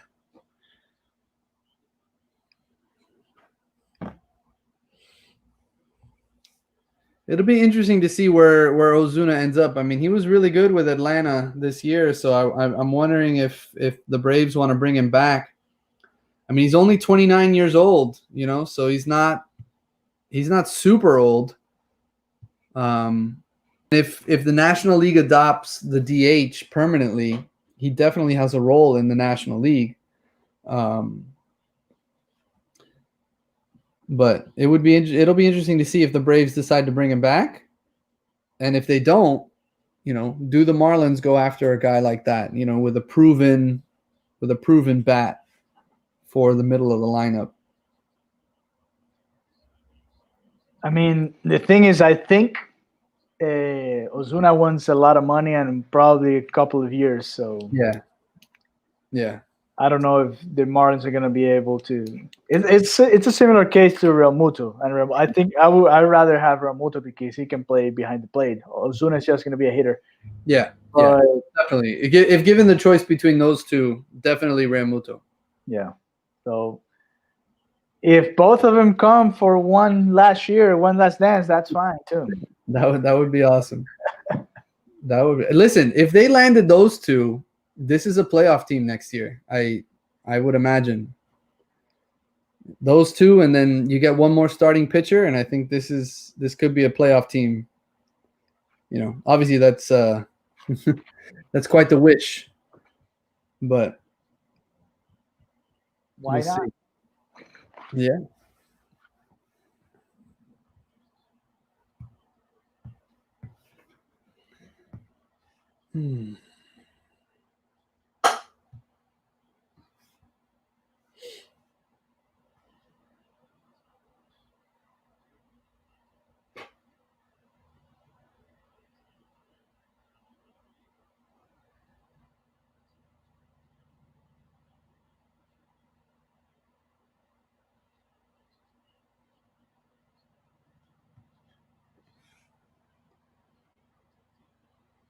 Travis d'Arnaud just put a charge into one, but it looked like it just went foul. I mean, this guy has been unreal.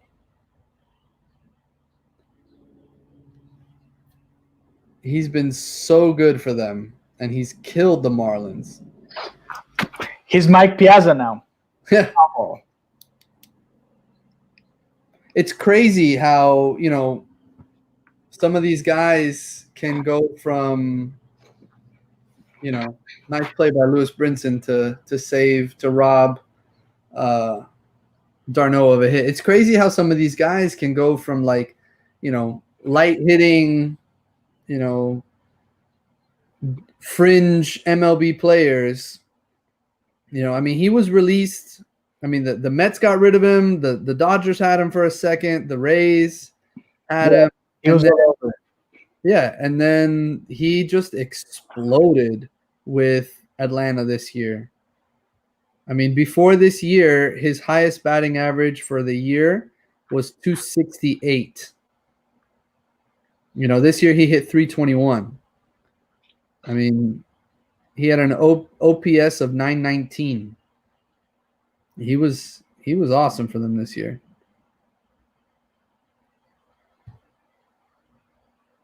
It's another player the Mets are probably kicking themselves that he couldn't do what they needed him to do. And that's the thing. Sometimes you bring the guys and they just don't perform with you. And maybe it happens with the Marlins. If they DFA, I don't know, Lewis Brinson next year, and then somebody picks him up and then he starts hitting 280 somewhere else, we're gonna be like, what? Yeah, we might see it because some of these guys are pretty young, right? I mean, Brinson's young, Isan Diaz is young, Monte's young. You know, if they don't prove it in 2021 and the Marlins move off of them, you know, they're young enough to catch on another club and make the Marlins regret it. But, you know, the key is they have to produce. They have to produce.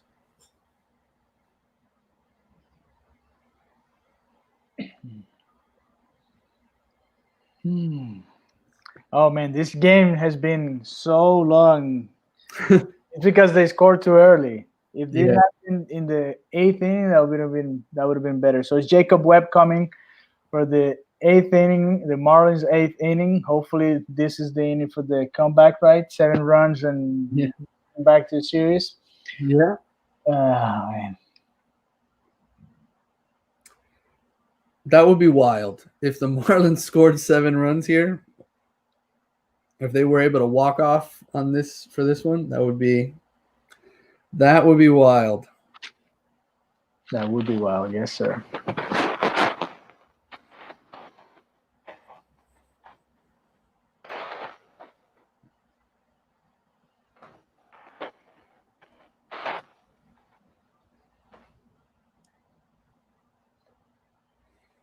I wonder if Mattingly tries to get an at-bat here for Monte. I mean, I doubt it, considering who's coming up. I mean, it's Birdie, Dickerson, and Aguilar this inning, and then Anderson, Cooper, and Chisholm behind him.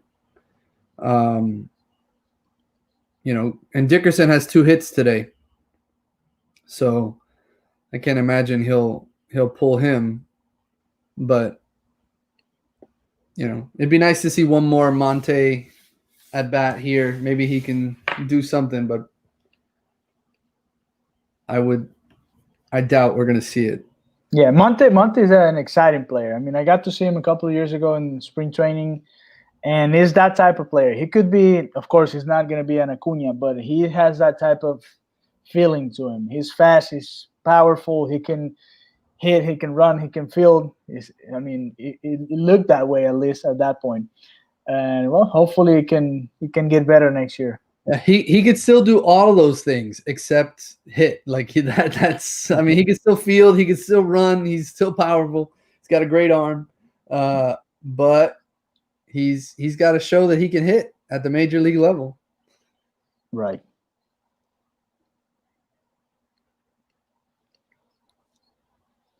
Yeah, Dickerson is on deck. So, I mean, the only other option would have been, I don't know. Maybe for Jazz, he can hit for Jazz and then a double switch with Birdie. But yeah, I mean, you can do whatever at this point. It's fine. Use give the at bats away and just put him rolling back out there, and that's it. Yeah, strike out. You should have brought Harrison. Oh man, it's been a rough day. They're showing a graphic of the trades that the Marlins made with Stanton, Ozuna, Yelich, and Realmuto, and almost every guy, all the guys that they got in those 4 trades, all of them are on the 40-man roster except for Zach Gallen, who was flipped for Jazz, who's on the 40-man roster. Yeah. And they didn't add. Well, Starling Castro was part of the trade there too, and he gave the Marlins a couple of good years too. So, yeah, he was useful. He was a good player. He was one of the few veterans that they got a hold of that was able to produce a little bit. I think that's another guy that should be a free agent next year. I don't know how many years he signed for with the Nationals. Yeah.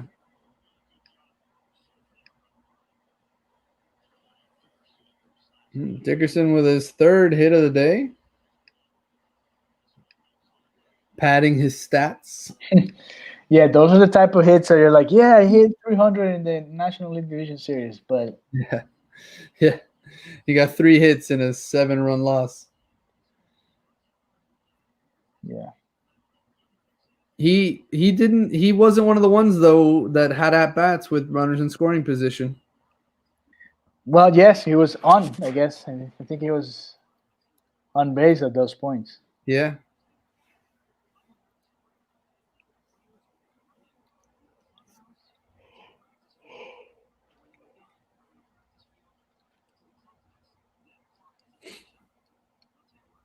I wonder, I mean, I'm assuming that they're going to, but I wonder if the Marlins bring back Jesus Aguilar. They probably will, but you know, he had a pretty good season. He seemed like he was a clubhouse leader, right? Yes. I think the Baseball Writers of America named him the MVP for the Marlins. You know, but he's not a lot of, I mean, he's not going to ask for a lot of money either, so no, I can't imagine that he will. But the question is, do they want to give that spot to Lewin Diaz already?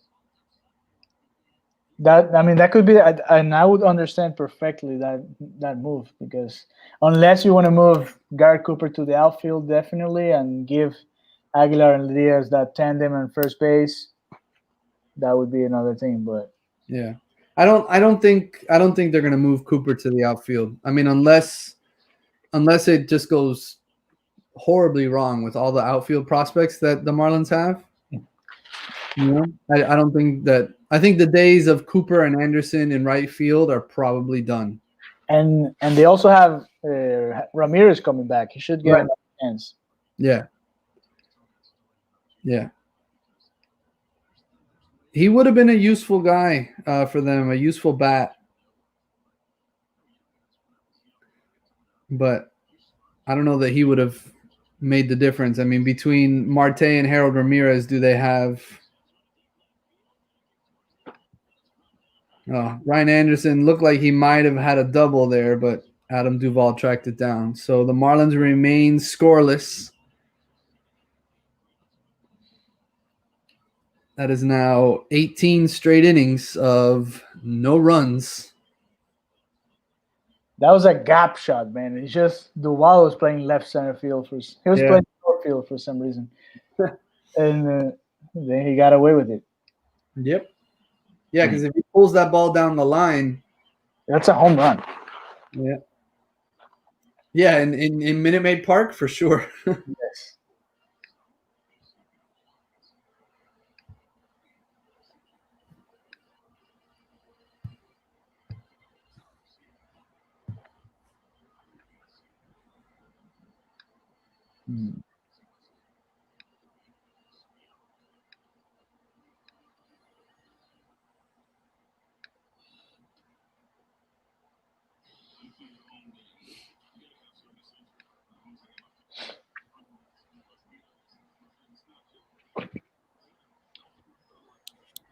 All right. So last inning, man. We're down to the last inning. See, yeah. A lot of Braves fans coming in here. Thank you guys for joining us. I know you guys are enjoying this. We're not doing it too much. Yes, they are. Yes, they are. Braves fans are definitely enjoying this. But unfortunately, I mean, this game is a little anticlimactic. You know, big day in baseball. What, 4 elimination games? Yeah. The first one is a blowout.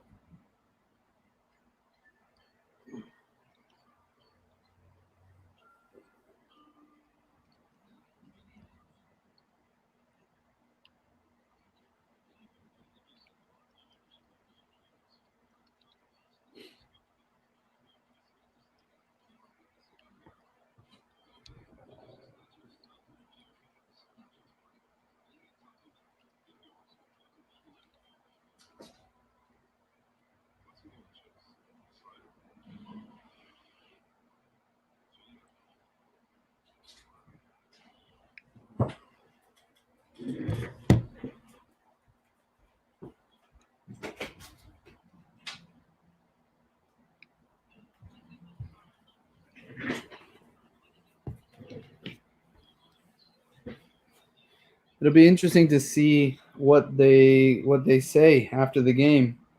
I mean, all things considered, you know, the Marlins have to be excited about the season and the direction of the franchise and all that stuff. So, you know, they're going to be disappointed, obviously. You know, but it'll be interesting to see A mixture of things, right? Because you made it far away, but then the way it ended, it wasn't pretty. So, yeah. Yeah.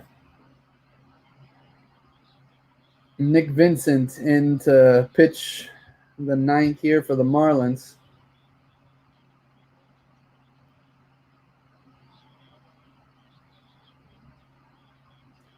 This is another one of those guys that they picked up, kind of under the radar arm, major league arm, all that.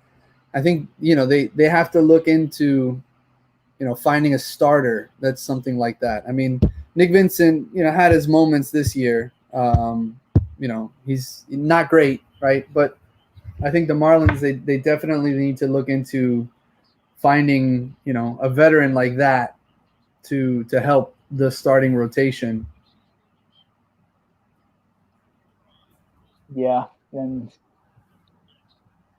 I mean, maybe one of those older guys that I mentioned in the free agency one, Jose Quintana would be great. Yeah.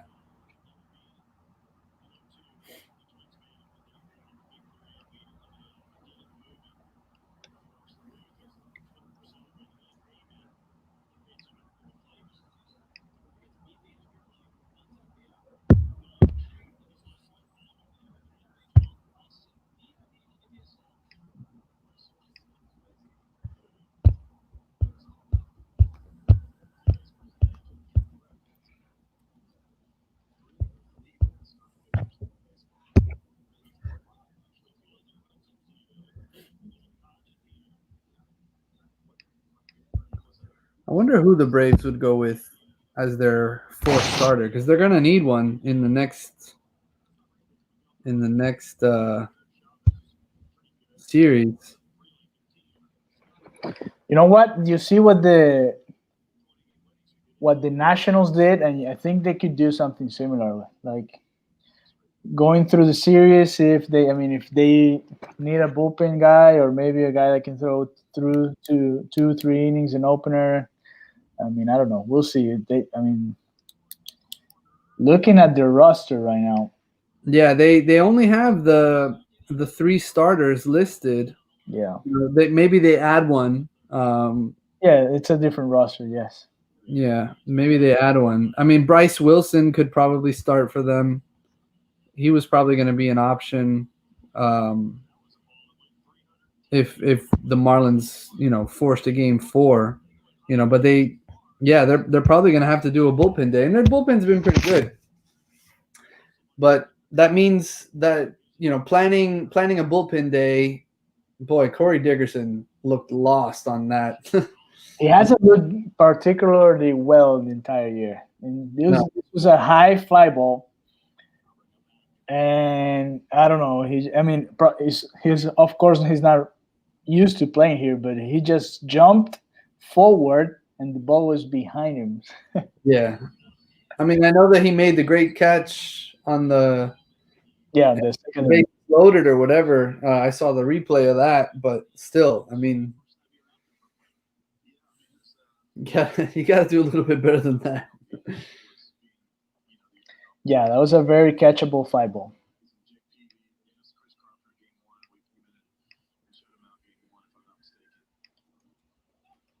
Vincent got Duvall to pop up. So we got 2 outs in the 9th. The Braves still have a runner at third.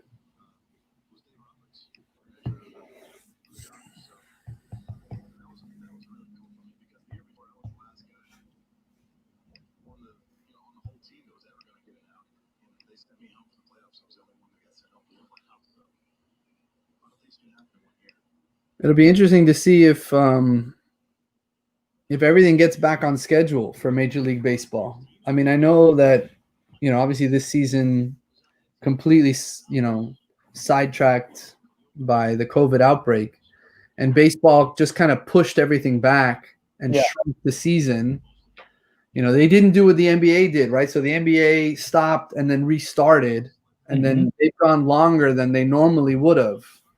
So the NBA's next, like the 2021 season for the NBA, which would have been starting right around now, that's going to have to be pushed back.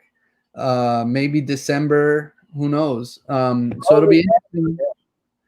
Yeah, it'll be interesting to see if Major League Baseball just kind of keeps everything on track and goes, with a March spring training like normal, and then an April opening day, something like that. I mean, they should. They already released the calendar for next year, so I guess that's the plan. Yeah. I mean, hopefully nothing goes sideways again with COVID. Hopefully. Okay, we're out of the inning. This is our last, very, very last chance. That's right. 3 outs. 3 outs to score 7 runs. You know how many runs we scored in that inning against the Cubs? In 2003? Yeah. I think it was 6. 6 innings. I think it was 6.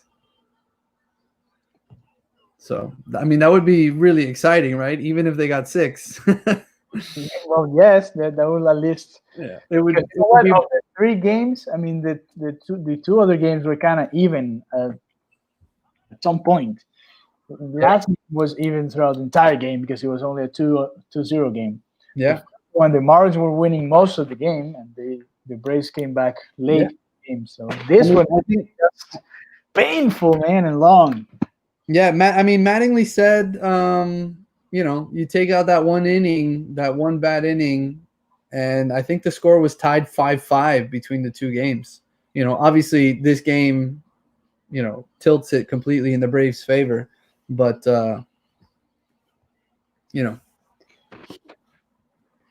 we'll see. I guess the point that I was trying to make with the opening day stuff, I mean, I know that they had released the schedule, but I guess the point that I was trying to make is hopefully that they get to stay on that schedule. I guess that's what I was trying to say. Yeah, they don't have to move around again, and yeah. Because if there's a rebound in the COVID stats and stuff, they might have to go with another short season, right? That's what you're talking about. Right. Yeah. And then you wonder, I mean, I know that this season, because of the circumstances, a lot of the young players got their opportunity for the Marlins. But, I mean, the reality is most of those guys wouldn't have been on the major league roster this year. I mean, Trevor Rogers, Braxton Garrett, I mean, Jesus Sanchez, probably not.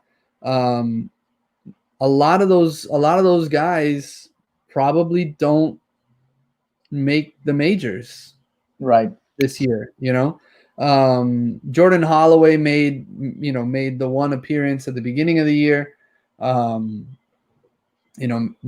was probably a AAA guy. He might have come up at some point. I mean, Sixto probably comes up at some point. Some of the other prospects, I mean, Lewin Diaz might have made an appearance, and then Monte, but so the circumstances of this season changed some things, obviously, for the Marlins. So it'll, a lot is going to ride on how everything looks in spring and what they're able to do in the winter, with the additions to the roster. They have Pache coming out in the outfield, and Shane Green's going to be the pitcher for the 9th inning. Yep. So Shane Green, you remember, I don't know if you remember, like a couple of years ago, Cooper hit a grand slam of Green when they played the Tigers.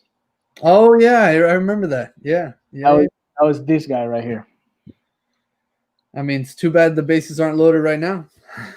Mm-hmm. I mean, Cooper was really good in the second half of the year, coming back from COVID. Once he kind of settled in and all that, he became a reliable bat in this lineup.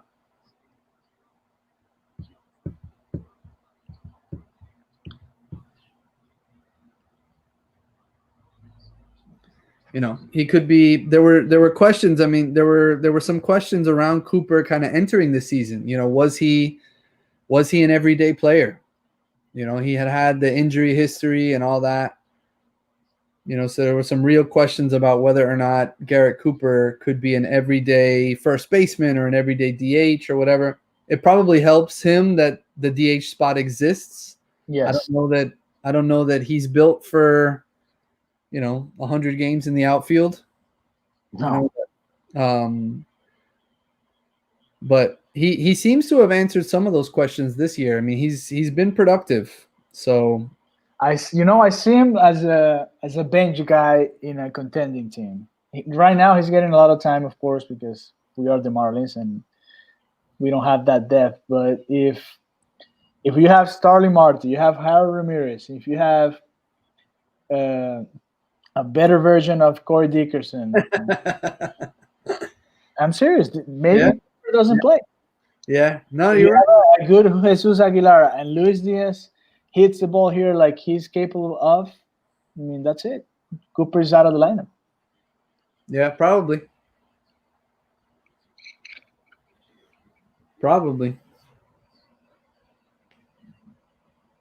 So what's interesting is a lot of these guys are going to have to fight for their spots now.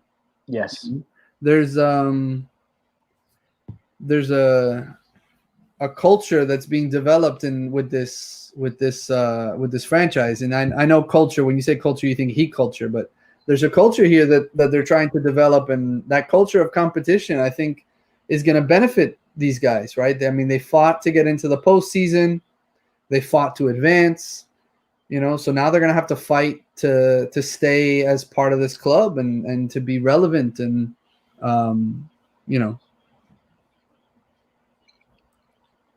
And that's a good thing. I mean, that's baseball.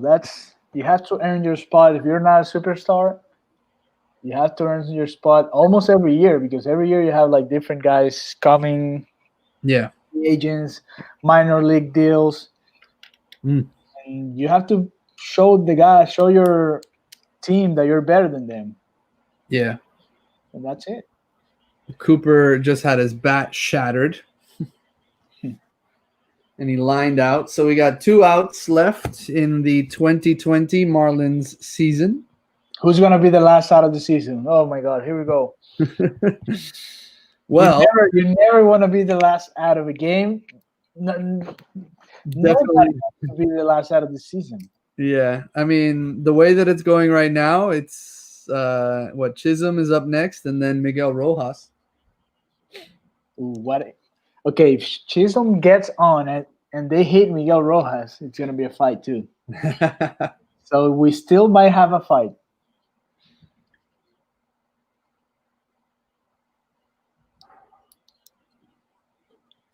Opening day is set for April 1st. That's the message from Gabriel. Yeah. Look, Chisholm is 2 balls already, so they're going to walk him to face Miggy.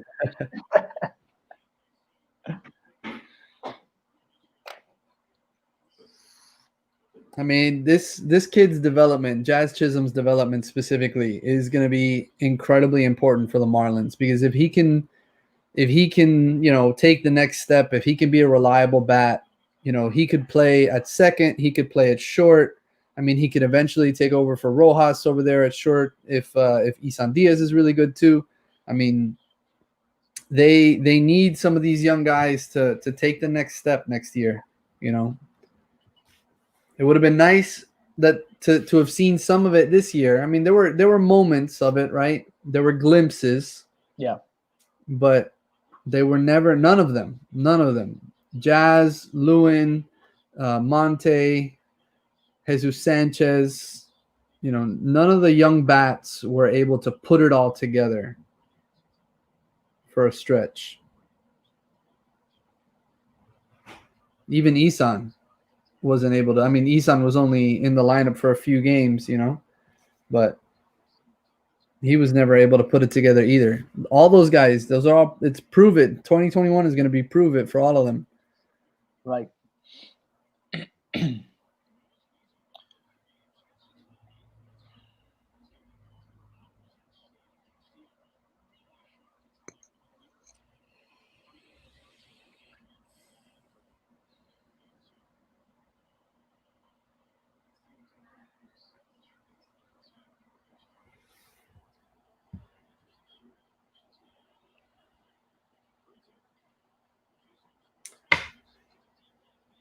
Oh.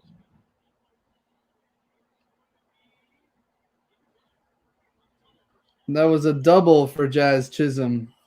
He just missed getting a homer. I'm about to watch it. To left field. They went to the gap again. Ooh. I haven't seen a good angle of it. They're showing one now, so you'll see one in a minute. But boy, the one spot. A little bit to the left and a little bit to the right in either direction, and it's a homer. Okay, let me see it right now. Yes, right. Well, it's how this series has been, right? Look, that little peak of yellow, the line. Oh man, I don't know what Mattingly is looking at. Who cares, man? The game's 7-1. Let's just keep hitting, right? Well, they'd like to end their little 18-inning drought. Yeah. Oh, it looks like it's a double. Yeah. Again, a few feet to the left or a few feet to the right, and it's a homer. Bad luck there. But listen, it's good to see. It's good to see that Jazz gets a big hit. Big in that. You know what? He was the other guy who hit with men runners on, and he hit it hard. It was just right to Albies. I think that was with the bases loaded. Yeah. It was right to Albies. This hit with that situation would have been awesome. Our friend Joe Romano is saying, considering where the Marlins were, this was a successful season. Salute from Tampa.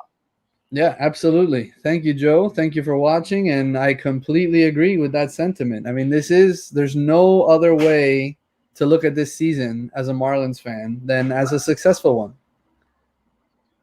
So,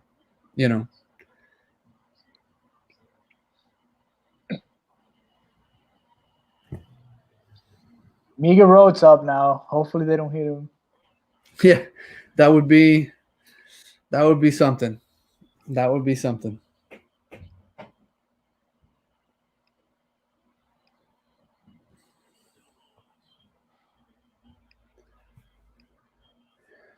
Rojas was not among the hitters to get a chance with runners in scoring position today. Nope. Aguilar was 0 for 1. Cooper was 0 for 1. Wallach was 0 for 1. Anderson was 0 for 2. Sierra was 0 for 1. And Chisholm was 0 for 1. So most of the lineup got a chance, and not a single one of them came through. 6 out of the 9 batters, and now Rojas is the 7th of the 9 batters to get an opportunity with runners in scoring position. Let's see if he drives. Let's see if he drives him in. Joe Romano says, I'm a Rays fan, but this is a good story. We have to finish the Yankees today. I think everybody wants to see that. Yes, let's go Rays. Yeah. I picked the Rays to go to the World Series with the Dodgers. There, I don't know, but I'm going with the Rays into the World Series. Yeah. Listen. The Rays will be the next team that I root for, right? They're our neighbors. They're our neighbors. My dad has a house in St. Petersburg. I drive by whenever I go visit him. I drive by Tropicana Field. I've been to a bunch of games there. It's a terrible field. I don't like Tropicana Field. Sorry, Joe. Funny, I've worked there. I've actually broadcasted from there some MLB games to Latin America, and you're right. It's not the best place to work, to watch the game or whatever, but they do have a great team. So yeah, they're always interesting and always fun to watch. And they are the best example the Marlins can follow. Not spending a lot of money and still getting top talent from their through their farms and just key additions every year, and they making great trades, right? The kid that's tearing it up for them right now, he used to be a Cardinal prospect. Yeah, Rosarena, yeah, and they traded one of their pitchers. I forget the guy's name. Oof, Darno just got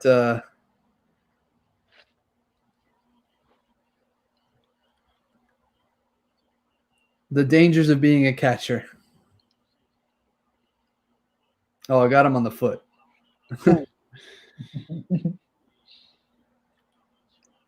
I am annoyed right now that it's Matt Joyce batting and not Monte Harrison. Matt Joyce did not do anything this postseason. I mean, he had a 1-year contract, right? I think so. I mean, he's the kind of left-handed bat that you want on the bench and stuff like that, but yeah, he is the final out of the season. No. Yep. All right, that ends up this very, very long game. Matt Joyce. Let me see. I haven't seen it, so there you go. Oh, well, it was a good line drive. It's just Nick Markakis was. Oh no, Pache was there fielding it for the last out of the series. That's a sweep for the Braves. So not a good end of the season for the Marlins, but I mean, we have to be proud about what these guys did throughout the season, and we're gonna be a little bit more excited for next year because this is a team to continue watching and to continue seeing their development on and off the field. Your final thoughts about this season, David? I mean, listen, things are looking up. You know, nobody expected the Marlins to be this successful. I mean, they hadn't had a winning season since 2009. They hadn't been to the playoffs since 2003. This is year 3 of the rebuild, you know, with the new ownership group and all that stuff. And we're starting to see their moves pay off. We're starting to see those savvy moves that they made, the trades and things like that. It's coming to fruition, right? It's gotten to the Marlins to a certain level, to a competitive level. They hadn't been competitive over the last couple seasons, right?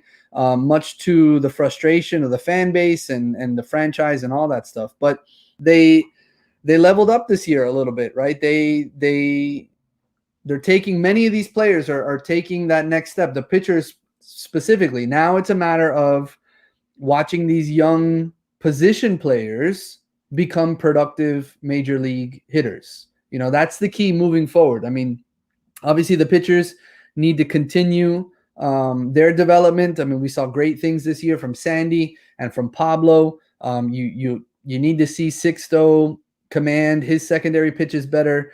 You know, another one of those young starters needs to emerge to kind of fill out the rotation. But, you know, if you're gonna be competitive, you can't be 0 for 9 with runners in scoring position and leave 8 guys on base. You know, you can't have bases loaded opportunities 2 days in a row and get nothing out of it. You know, they had a bases loaded opportunity yesterday and Joyce, you know, lined out or ground out to first base. They had another one today and they couldn't produce there. So, you know, that's the next step for this franchise, right? The pitching staff seems to be in good shape.